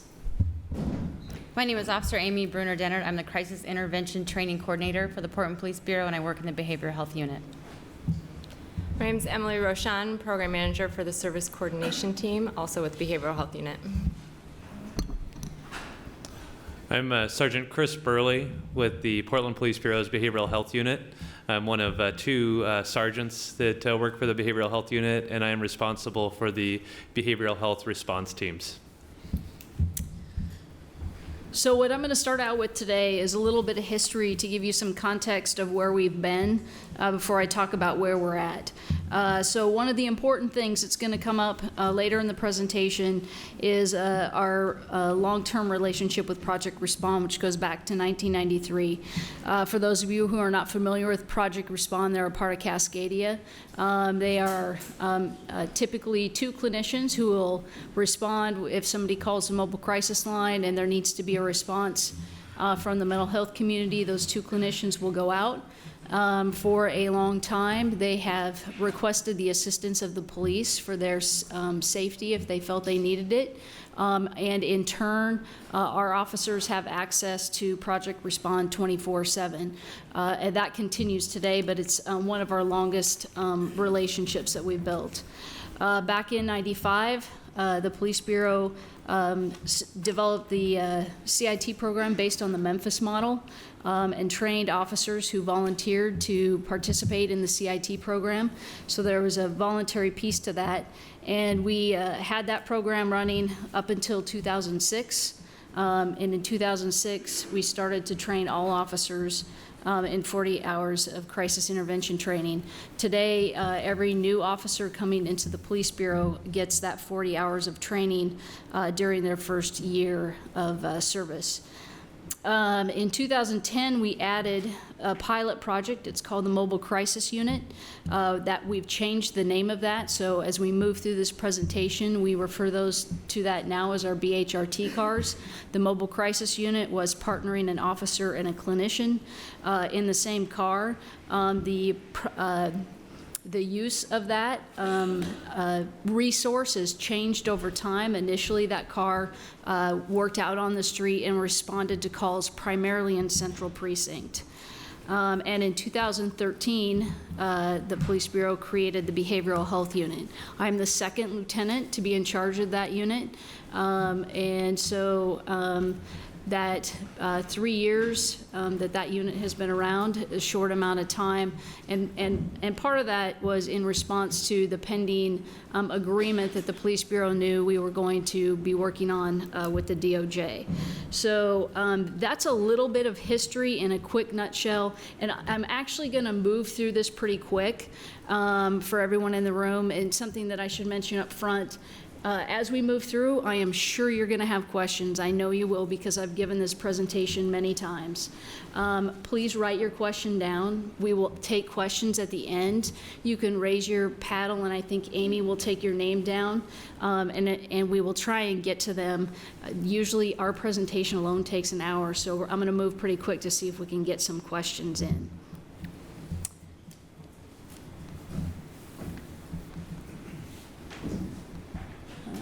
This part. Okay, so what you're looking up there is basically the crisis response model as it exists in Portland right now. And I'm going to start with the top, BOEC, which is our Bureau of Emergency Communications. So something that was developed in the recent past, it's been going on for several years now, is the ability for BOEC to triage calls at the point of a 911 call and send them directly to the mental health crisis line. So if a call is only meets certain criteria, there's not an officer that gets dispatched to that call. That call will go to the crisis line, and then the crisis line will make a determination of whether they are going to notify Project Respond to go out. There may be occasions where that call would come back to the dispatcher for actual dispatch of police. So that's kind of the first point of contact where calls are taken care of. Our next is our patrol officers, and what you see up there are the resources. It's hard to look at my PowerPoint and talk forward to you, so I apologize. You see the resources that are available to our patrol officers, and I'll remind you, our patrol officers all have the 40 hours of training. They have access to the mental health clinicians I talked to you about, Project Respond. The 40 hours of crisis intervention training, they have access to our ECIT officers. I'll talk about those in a moment. They too can use the crisis line, so even if the calls come to them, they can call the crisis line themselves. There's a referral program that we'll get to here in a moment where officers can refer that person for follow-up from the behavioral health unit. And then there's a resource guide that they have access to, which is also available to the public on our website.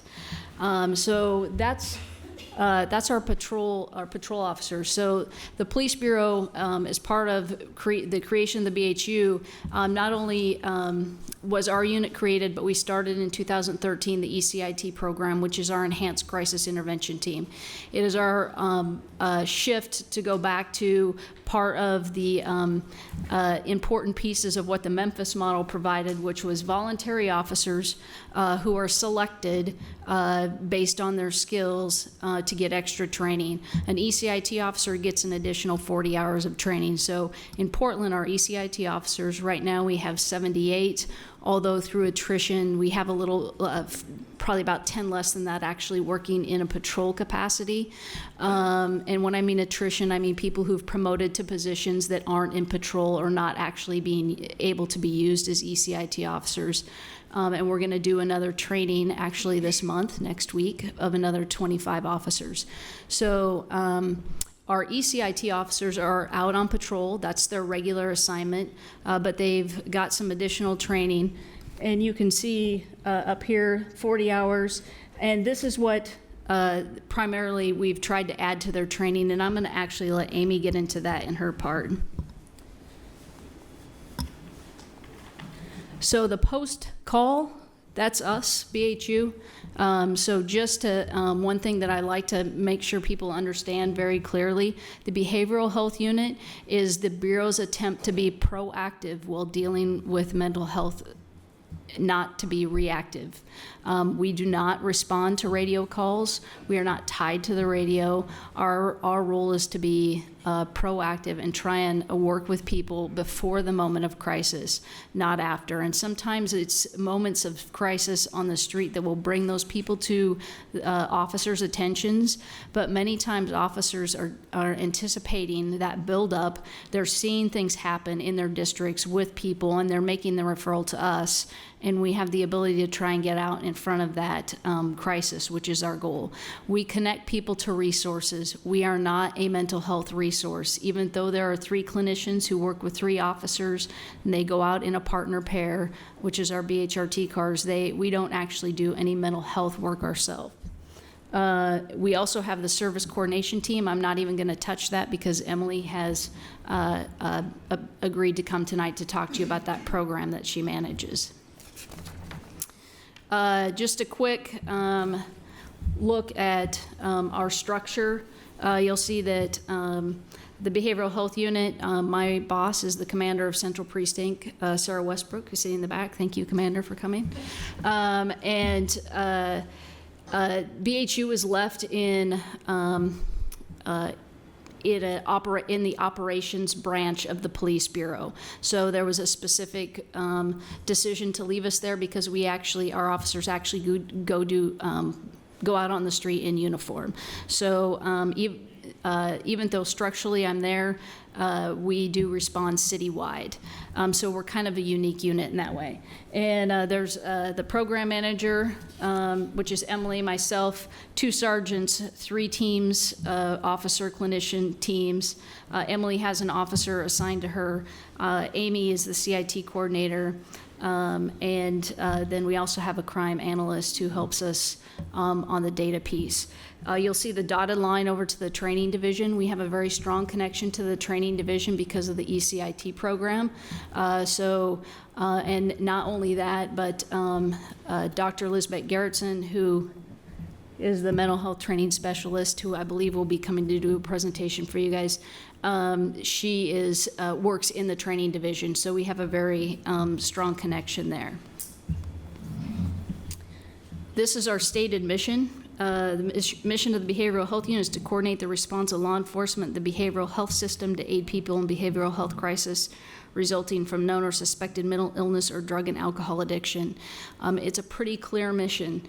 Our goal is to help connect people to resources, both mental health and drug and alcohol addiction, and for those people, as per our next slide, who fall right in between. So our co-occurring people who are struggling with both mental health and with drug and alcohol addiction, and it's one of the areas where, having spent now almost a year in this unit, is definitely a gap in some services in trying to actually really help people who are struggling with both of those. So that's kind of a brief synopsis, and now I'm going to give it to Amy to continue and talk about our training. We're going to go down each of that big model you saw and get a little more specific about each piece of the model that Lieutenant gave you an overview of. So I'm basically going to start with what is that initial 40 hours of training that all officers in the Portland Police Bureau get. Every officer in the state of Oregon goes to the State Academy down in Salem, and that's where their crisis intervention training begins. They get 12 hours of training there at the State Academy and also do scenarios. All of us that helped develop the training you're going to see went to that academy, sat through the training, figured out what they were getting, and then used that as the stepping stone to build upon when they come to the Portland Police Bureau. The next step is, after they graduate the State Academy, they come to Portland Police, and all officers go through an additional advanced academy locally in our training division. Part of that advanced academy, then, they receive additional training in crisis intervention, which equals the 40 hours between the State Academy and the advanced academy. And the topics aren't redundant, they build upon each other. And then all officers in the Portland Police Bureau have annual in-service training, which means every officer comes to training division for 40 hours to receive training every year. Part of that training always has some sort of crisis intervention update.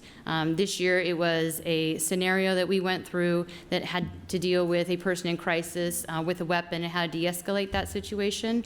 And next year we're looking at doing a juvenile mental health component, as well as some policy updates and the changes that have come about due to the recent DOJ agreement.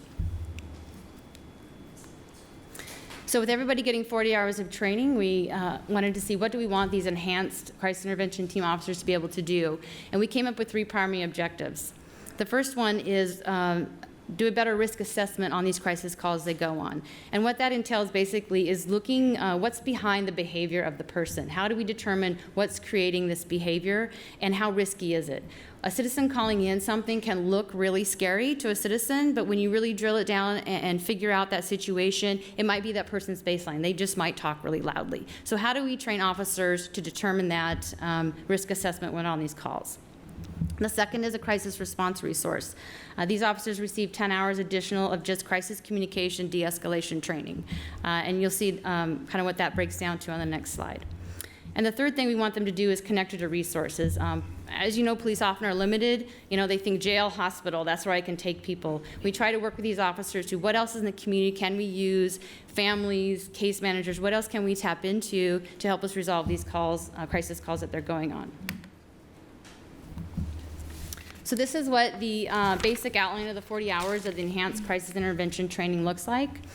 Day one, you can see, is very resource intensive. We really try to bring in the consumers, we bring in family members, we bring in a peer support recovery class, just talk about what are the other things that who else can help us when we're on these calls. We have a case manager come in to talk about how police can communicate better with them.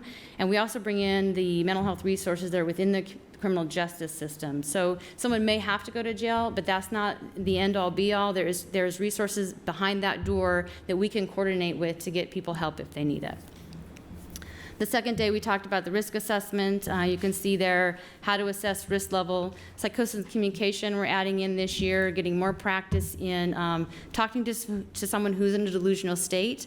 Someone may be saying a lot of things, but is it really risky? Are they going to act out on this delusion? And what do we need to do to get this person help? That can be very difficult for officers to understand of how to communicate with someone in psychosis, so we go over that with them. We talk about suicide intervention, as well as on that day we take them out to different facilities within the community, and they get to interact with folks in those facilities and learn about those facilities and see what police interaction, how that can go better with mental health facilities. The third day I mentioned earlier is the day we just talk about crisis communication, de-escalation, and all those skills. And this year, what we transitioned to is half that day will be just them practicing. We'll have to do some practical exercises for the second half of the day just to build their skills in communication. And the final day is all patrol tactical scenarios. They take the first 30 hours of training and they put it into practice, and we just put them in scenarios like they're in the street, and they get to practice the skills that we taught them. One thing I want to highlight on this slide is in the bottom you see a blue BHU pin. If anyone's been through the ECIT training, the Enhanced Crisis Intervention training, and they're out on the street, you'll see that pin on their uniform, and that's how you know that they're an ECIT officer. So what you will see an ECIT officer be dispatched to is on the slide in front of you. Anytime anyone asks for one, whether it's another officer asking for help or a citizen in the community, you will get an ECIT officer if they're available to come help. Dispatch will dispatch an ECIT officer to a call where there's a mental health component and someone is suicidal, they have a weapon, they're violent, or if it's at one of our designated residential mental health facilities. Our ECIT officers are our liaisons out there in the community of how to better our relationships between us and mental health facilities. So that right now is our immediate response, what our officers are trained to, the ones that are answering those 911 calls. And now we're going to talk a little bit about the different pieces we have in the behavioral health unit on the follow-up.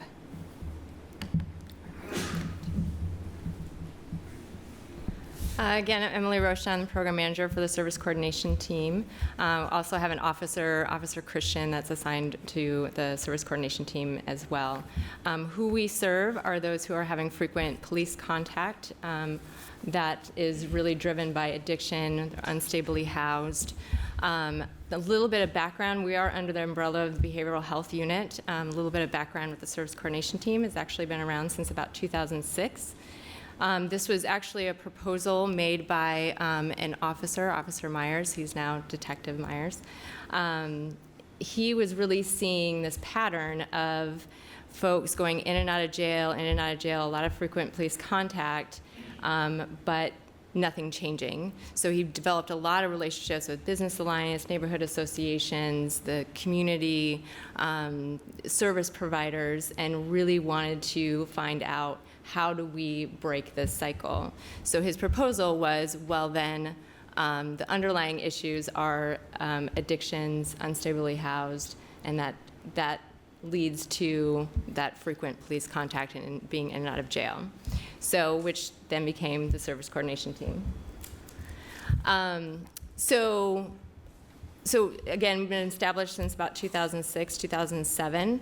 The coordination team comes together on a weekly basis. We do a collaboration, I'll show that on the next slide, the collaboration of a variety of partners. But in the simplicity of it is it is a crime reduction program. So we're offering services, so we offer housing and addiction treatment services to help break that cycle of addiction. So you break the cycle of addiction, the criminality, the crime, the in and out of jail is reduced.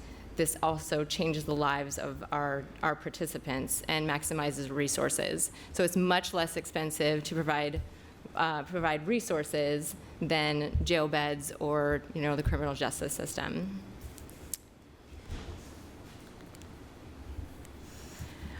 So again, as I mentioned, we have a coordination of resources. So this is a collaboration of a variety of partners that come to the table. And really, this is about coordinating care and meeting the needs of our participants. And I'm trying to figure out my time as well. But again, this is housing through Central City Concern, our treatment providers, also Central City Concern, Recovery Center, PPB, Department of Community Justice. It's hard when it's behind me.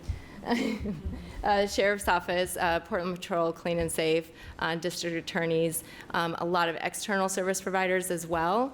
This is partnering with employment specialists, with methadone clinics. This is a collaboration, so we just make sure that whatever the person needs is that's what we're addressing. So I made a very detailed thing that I'm not going to be able to see. I'm actually going to put all this up. It's totally fancy. Isn't it fancy? And I can't see it behind me now. Anyone can actually refer to the program. That's officers. This is hospitals, high utilizers of the emergency department.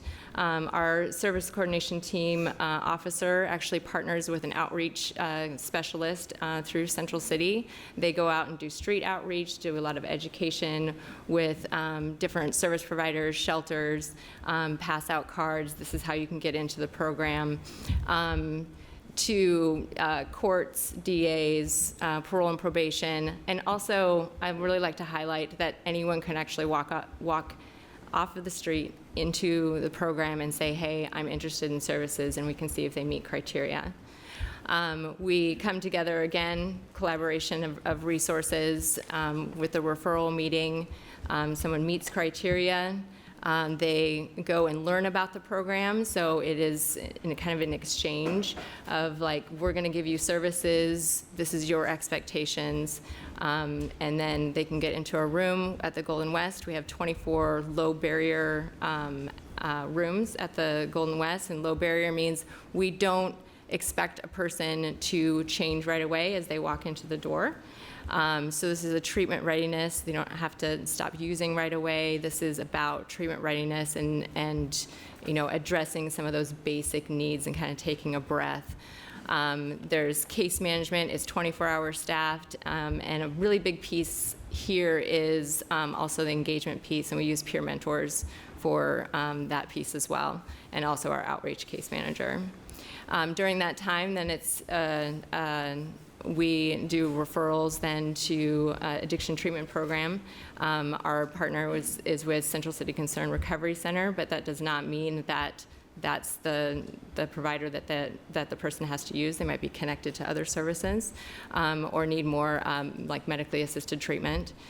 And then they're eligible to go to alcohol and drug-free housing at the estate. We have 30 rooms at the estate, and that's the focus of continuing to do treatment, doing volunteer work, getting an employment specialist, and also it is 24-hour staffed. peer mentors, and really kind of dealing with any kind of life skills that comes up.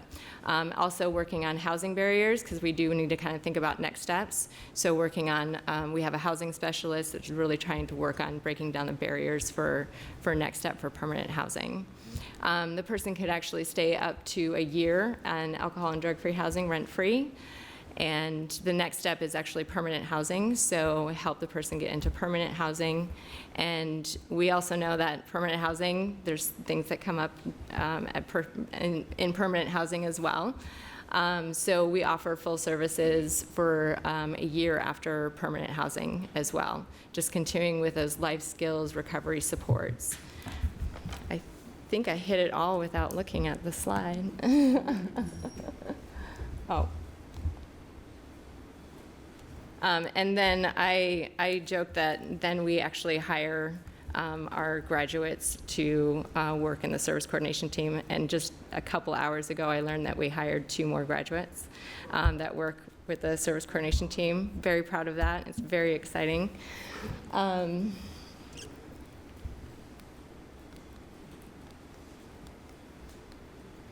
The other portion of kind of an added component this year that we are implementing and is 6 stabilization beds. And who we're serving is those who are unstably housed, who have more severe mental health symptoms and or addictions, but are also connected to the behavioral health response teams, which we're going to hear about next. And so that is kind of bridging that gap and providing housing for those who are in need of housing and stabilization. And it really is, it's about stabilization of housing and also linking to services. So having kind of that soft landing. It's also going to be 24-hour staffed. It's going to have 2 to 3 peer mentors, as well as case management, and then linking to appropriate services, so getting those basic needs met at that time. And then the next step is some mental health supportive transition, so that's residential, that's supportive housing, like more mental health supportive housing, and that's going to be like a 30 to 90 day program. But we can get a little bit more into that if there's questions about that after we hear about the behavioral health response team. And I like to put this picture in because one of the values of the service coordination team and also our clients is they really like to give back to the community. And they do that in a variety of ways. But this one of my favorites, because one of the graduates said, I really want to bring together law enforcement and those of us, as he was quoting himself, who were kind of frequent flyers and had a lot of experience in the criminal justice system, wanted to come together and do a ping pong tournament. So they played ping pong with each other, because he really, what we have been always trying to do is really kind of change that relationship between law enforcement and the participants that we serve. And it was his great idea to do this. And they also raised, it was kind of a fundraiser for children in need as well. And he's actually now our outreach case manager. So kind of, as I always say, it's full circle. So yeah. Right, thank you. I'm Chris Burley, one of the supervisors in the behavioral health unit, specifically responsible for the behavioral health response teams. And as Lieutenant Hager said earlier, the behavioral health response teams are comprised of 6 persons, 3 officers and 3 clinicians from Cascadia Behavioral Health Care. And they're partnered up and go out into the field and contact persons that are having high frequent contact by the police, or officers believe that their contact with the police is because of violent behavior caused by mental illness. And one of the, I guess, really important things to note about the behavioral health response team is that we're not a service provider, we're a service linkage.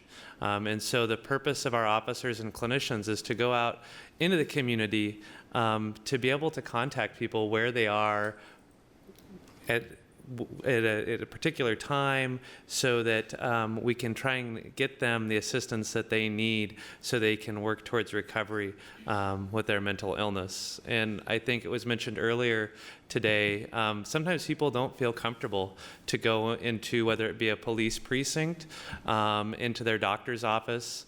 And so the flexibility of the officer and clinician to be able to go out into the field and contact people and then link them with service providers oftentimes builds really strong relationships between the officers and clinicians and the community members that they're attempting to link to services. Every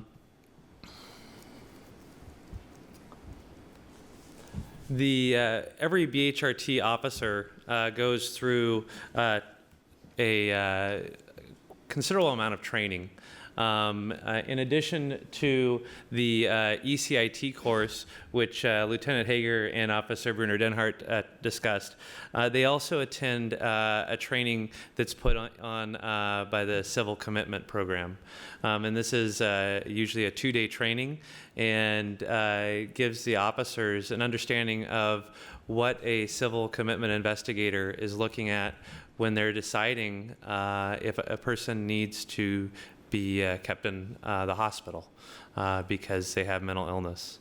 In addition to that training, they also attend training to trauma-informed care, and then also a suicide prevention course that's called Applied Suicide Intervention Skills Training, or ASSIST, which is a model that's used by the a local suicide hotlines, Lines for Life. And that is I believe a 4-day, two-day training that they attend. In addition to the training that Officer Bruno Denhart mentioned that all officers go to, and then the ECIT officers go through.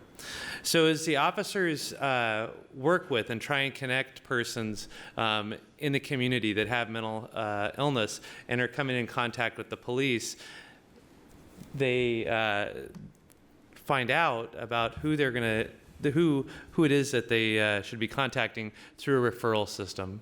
In this referral system, every police officer, sergeant, detective has access to it.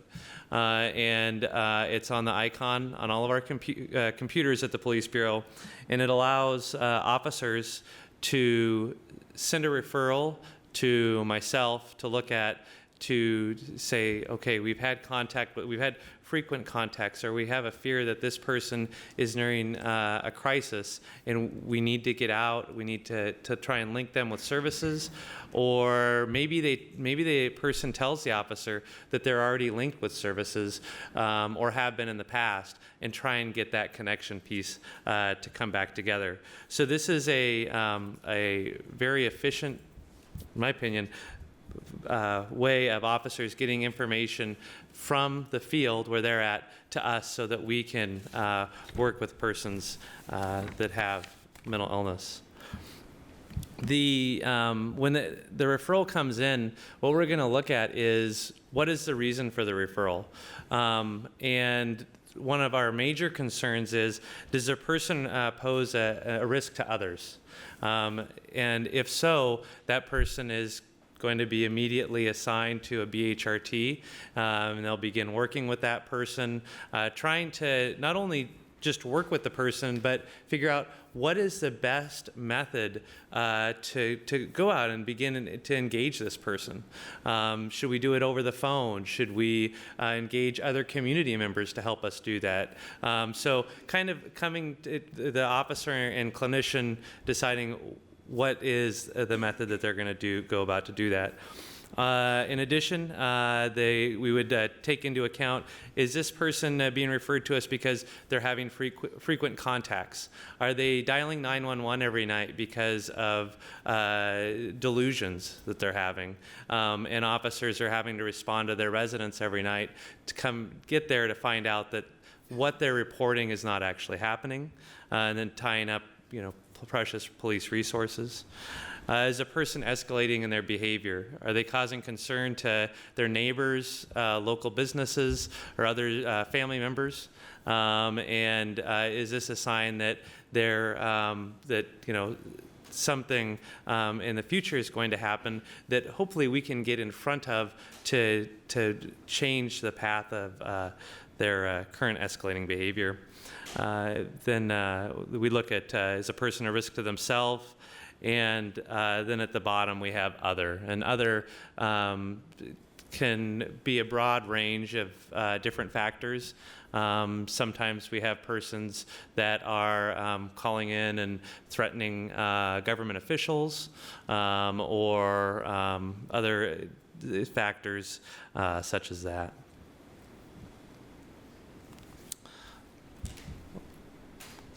There we go. Every Wednesday, the BHRTs have received referrals. I've gone through and decided if the referral fits the criteria that I just showed. And so every week we have a meeting where the BHU officers, the clinicians, we all come together and look at who they're working with, what they've accomplished, and whether there's been linkage that's been accomplished, and what are we going to do from this point forward. And the idea here is that with all of our meetings is that the police bureau's approach is we're pushing information. And the clinicians are able to take that information and they utilize that information to best assist the person that we're trying to link with services.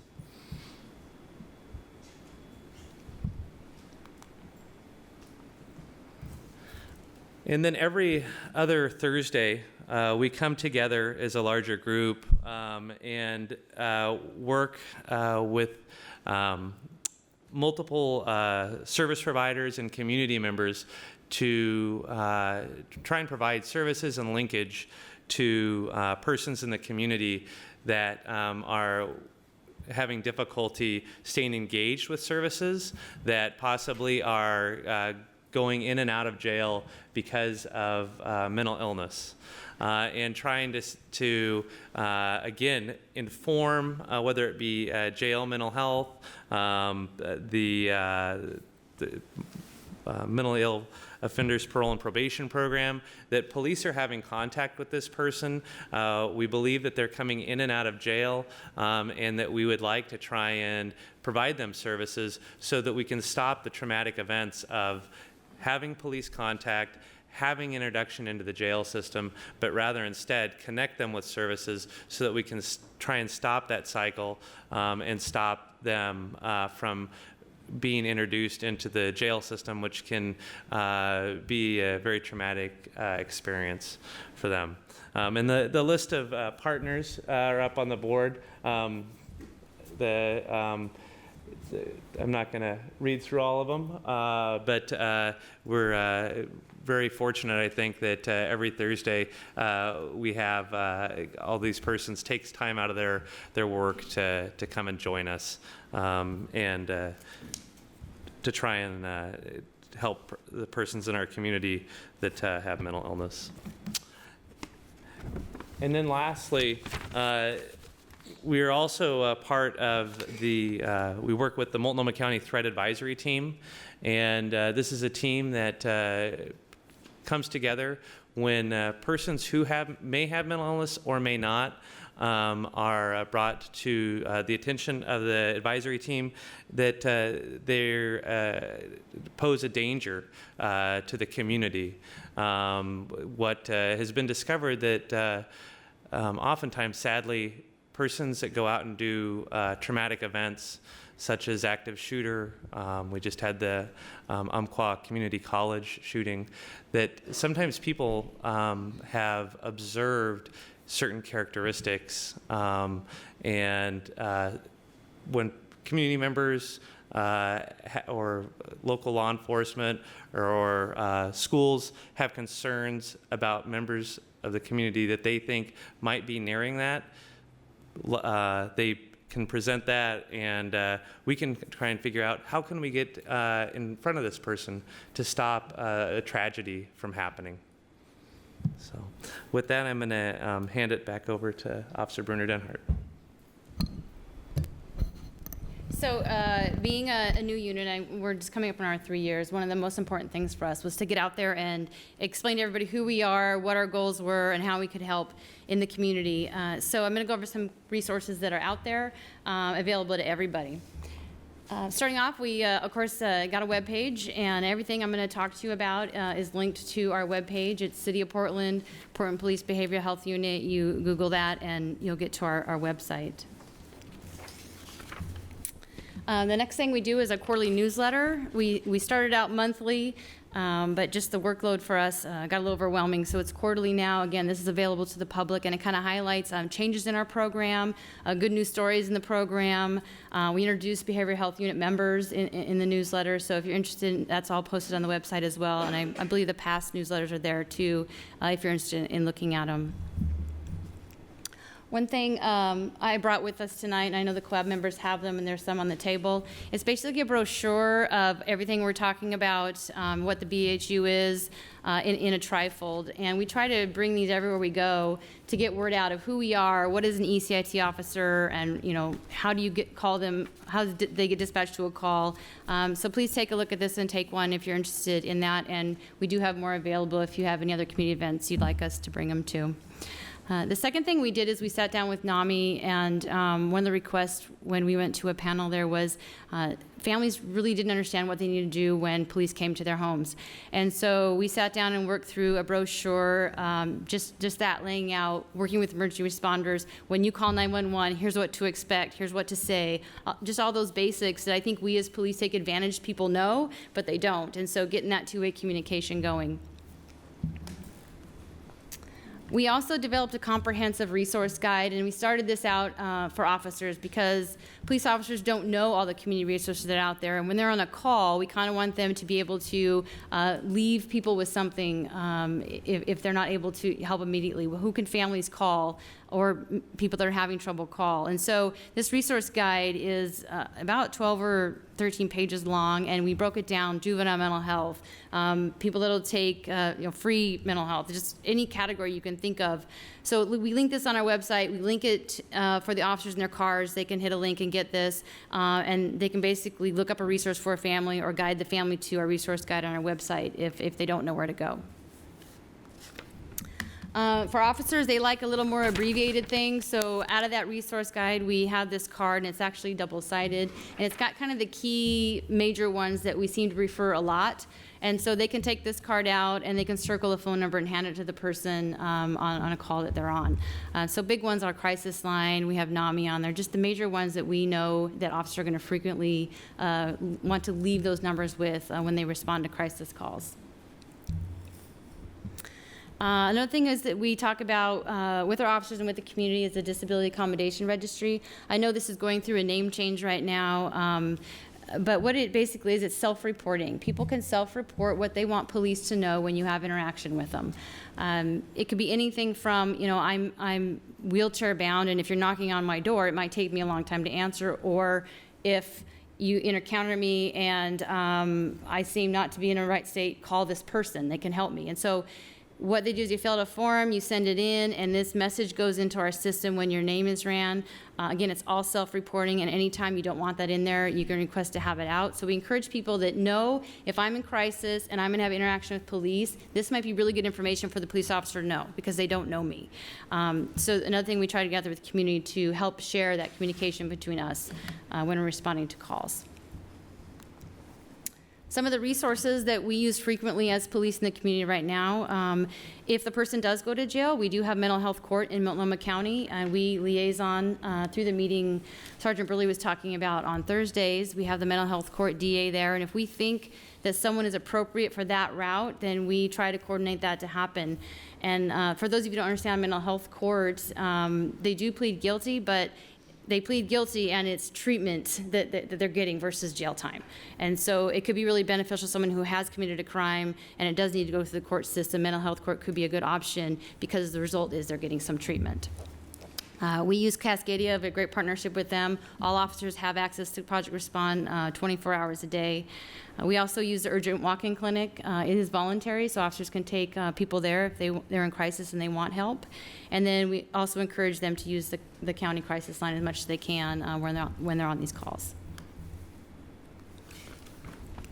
One communication that we needed to work better at was us communicating with our county jail. Again, sometimes people are going to go to jail, but we owe it to them to communicate the indicators and what we saw in that person that they might have mental illness to the jail staff, because they also have mental health resources within their facility. So if we're dropping them off at the door and not communicating that, we've done a disservice to that person. So there is some forms that we fill out as police officers. We take them to jail. We clearly communicate that this person might have mental illness, they might need help, and then the jail has that information and they can get the person services while they're in jail.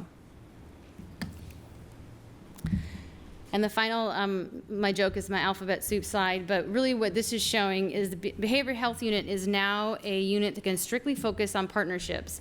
And so there's a lot of committees, advisory councils, boards out there that deal with issues with mental health in this community that we now have a seat on, and we sit at and we collaborate with folks.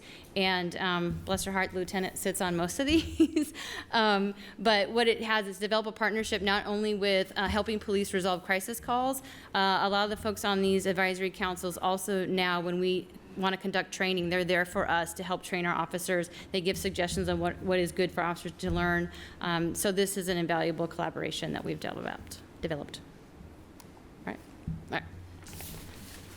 So, kind of what we've covered here in a nutshell has been all the significant changes the Police Bureau has made over the last 3 years. But we didn't do it by ourselves. So, in the BHU, I actually wasn't in the BHU as a lot of this was built, but we had a lot of support in doing this. One of the primary pieces of support was the Behavioral Health Unit's Advisory Committee. This advisory committee started basically as soon as the BHU came into existence. So I think February of 2013. February 2013, thank you. It's chaired by Shannon Pullen, who's sitting in the front row. Thank you, Shannon, for coming. And actually, there's a couple other people in the audience who are on the committee. So the committee has done, what you see up on the board are the organizations that are represented, or the people that are represented. And it's a pretty good group of people as far as variety, and people that are coming from different perspectives and different vocations and different both organizations for community care and advocacy, and people with lived experience. And all of those people got together and had a huge input into what did the BHU look like. They reviewed our SOPs, which is our standard operating procedures, which says how do we operate. They reviewed the training for our ECIT not once, not twice, but now 3 times, and made recommendations on that. They've made recommendations on the Police Bureau's policy on more than one occasion. So they've done a tremendous amount of work, and they're actually tasked with a tremendous amount of work in the agreement. So if you get a chance, you can read. I want to say that they're mentioned 11 different times in the agreement. So they have been tasked with work. Part of this COAB coming into existence, there was a discussion about how to better integrate what the advisory committee is doing with the COAB, and one of the members of the advisory committee volunteered to attend all of the mental health subcommittee meetings, Beth Epps, and the advisory committee voted to send her as an official representative to that meeting. So in trying to make a connection between the 2 advisory groups.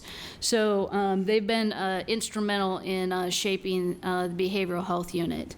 And then also, I have to note also the amount of support we got internally for what the BHU has done. We have an internal advisory committee made up of the officers who are out doing the work, because when you ask somebody to do something, or you are going to make changes in how people operate, you should talk to the people who are doing the job to get some input about how those changes are going to impact what they're doing. So this advisory committee actually met monthly. Well, BHU is starting to get up and running. It now meets quarterly. And we both take information from them, and we also use them to try and disseminate information back out into patrol. So that is the wrap, and I apologize that we only have about 10 minutes for questions, but we'll take some questions if you have them. And I'm going to let somebody else call the paddles. Whoa. Philip, Bud, Michelle. Before we go on, I'd like to make a motion that we extend the meeting time from 8:30 to 9, to 9, because we didn't start at 5:30, we started at 6. So if we have any questions from the community, I want to give them time to have their fair say. There's a motion on the floor to extend the meeting until 9 o'clock since we started late because we didn't have a quorum. Guys. Seconded by Bud. Discussion? Chris? Just curious. No discussion? And follow the process before we move to extend for an additional 10 minutes. 5 minutes, I don't know if that's... Well, there's 10 minutes. It's 8:20. 1, now 9. I mean, we're running out of time. I don't know, that's enough. What do you want me to do with the motion? Philip? Yeah, so I do make the motion to extend until 9, if we have, just so we can have more time for questions, because it seems like we're running out of time, and I don't think it's fair to people that might have questions to not have enough time to Moved bring and those questions in. seconded. Can we vote on that? Call the question. All in favor of extending the meeting till 9, please raise your paddles. We have 4 in favor. All opposed, please raise your paddles. 3, 5 opposed. Abstentions? 1. Okay. Pardon me? Thank you. The motion fails. Okay, so, questions? Rochelle? I have a question about the initial CIT training. According to the COPO's most recent quarterly report, the CIT training that you do has deviated from the Memphis model in that you don't train I think it would be 28 hours together. You have 12 hours at the Salem Academy, and then you have 28. But your 28 is not in a block. And so my question is how you came to do that and how you're evaluating it. So the core competency of crisis intervention training for all officers does not meet the Memphis model. It's just we believe that crisis intervention training, response to behavioral health calls, is important for every officer. So that's the 40 hours spread out that they get when they first get here. Our Memphis model is our enhanced CIT, the 40-hour block, volunteer officers. That is in line with what Memphis model is. So really we have a core competency of training for everybody, and the Memphis model enhanced crisis intervention team of officers that meet that.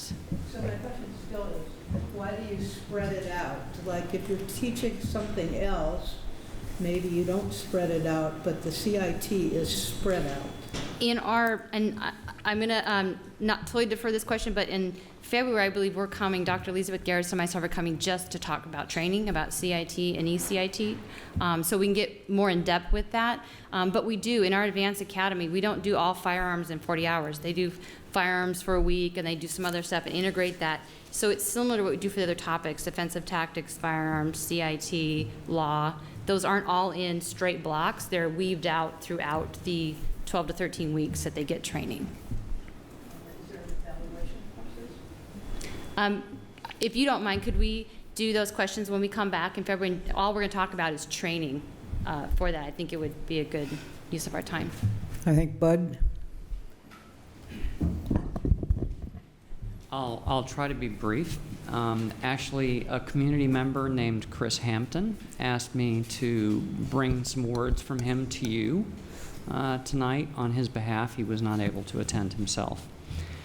When I first met Chris, who was also called Country, some people called him Santa Claus because he's 6'6", 300 pounds, and looks like Santa.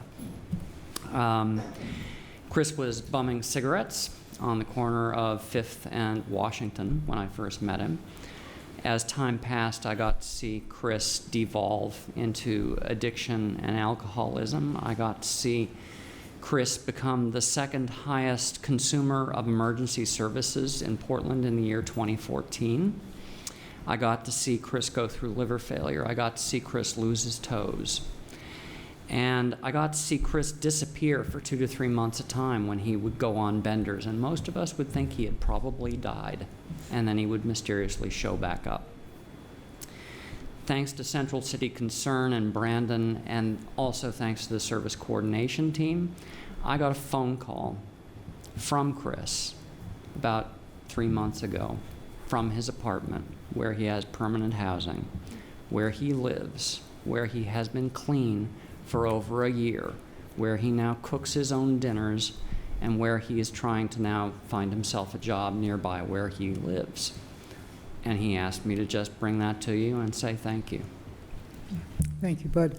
Siadam, then V, then Philip. I just have a quick question about if you've assessed your the need in the community and your capacity to serve. Like, what is your caseload like, and just some of the numbers. Do you have everything you need to serve as many people that need you? I'm looking for my chief before I answer that question. We just like every other resource in this community are maxed out. And we do not have the capacity in our unit to serve everybody who gets referred to our unit. So, and the service coordination team definitely is maxed out. So could we do more if we had more resources and more people? The answer is yes.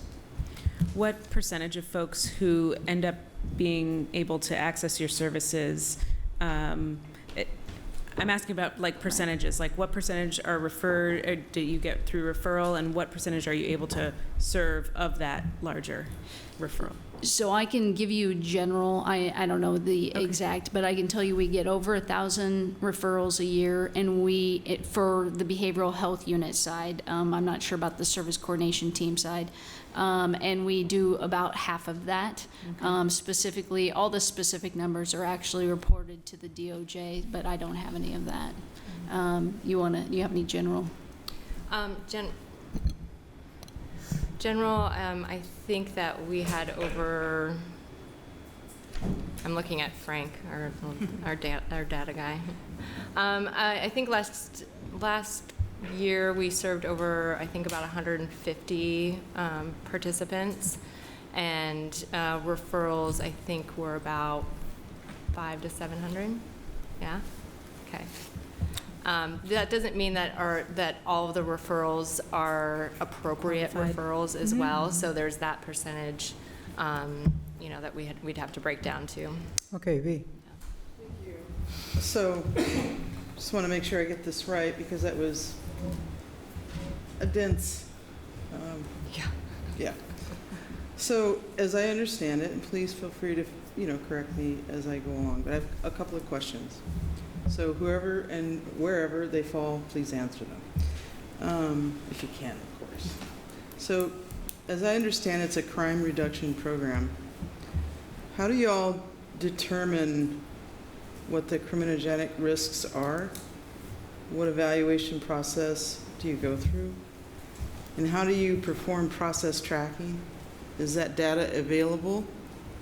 I'm looking over at Tom Kristoff because I'm like, is there something happening there? That's good, and then I'm going to have another question as I find it while you answer that one. Okay, so I'm going to take that one just, so first of all, just to clarify, when you're talking about crime reduction program, you're talking about the service coordination team program. Right, SCT, not the overall behavioral health unit. I just want to make sure that's clarified. And really, everything we're doing, and we're trying to comply with all the requests of the COAB and the DOJ to provide them the information that they need to provide you the information you need to make assessments based on data. But we don't have any data with us, so. Okay, so I guess I didn't make my question quite clear enough, Right. which is always possible. So does the SCT or the BHU, how are you guys, do you track information in terms of how are determinations being made? Is there a process, or does like some person go out and say, yeah, I think that guy's psychotic, I think that guy's probably delusional? So my concerns most specifically is, how are these diagnoses being made? Are they being tracked? Is there some way to track your performance? Okay, so I'm trying to parse out your question. So tracking, so when we get referrals, number one, we don't do diagnosis. We take action based on behavior. So that unless an officer knows for certain that maybe they're being contacted by a family member who says this person has this particular diagnosis, we're really doing things based on behavior. So what was put up there, really the risk to others. So if their behavior is showing that somebody else is at risk, they are threatening to kill someone, or they are doing things like running around the front yard with an axe, or things like that, that's a risk to others. And then there's 8:30, okay, sorry. and so it requires a decision as to whether we're going to go on or whether we're going to stop at this point. V. Can I make a proposal to call y'all back? So that way we can have our concerns and questions answered at a later time? No, we can ask them to return. Might I offer something? I happen to be a part of the committee, and I also sit on the mental health subcommittee, and I would be happy to answer some more questions at the mental health subcommittee if the chairs want to talk about that. I don't, bringing my entire staff in is going to become more challenging because they actually have other jobs that they have to do, and so I have to adjust shifts, long story. But I'd be happy to answer questions at that meeting. So I'll defer to the chair of the MHCRS. Okay. At this point, this chair Oh, I'm sorry. needs Somebody to say either we're going to adjourn now or I entertain a proposal to extend the meeting. What is your preference? Can I get a motion for adjournment? Is there a second? All in favor of adjournment, please raise your paddle. Keep them up there. 1, 2, 3, 4, 5, 6, 7, 8. We've got 9. All opposed? Are you opposed, Bud? Okay. All opposed? All abstaining? The meeting is adjourned. Thank you for being here tonight.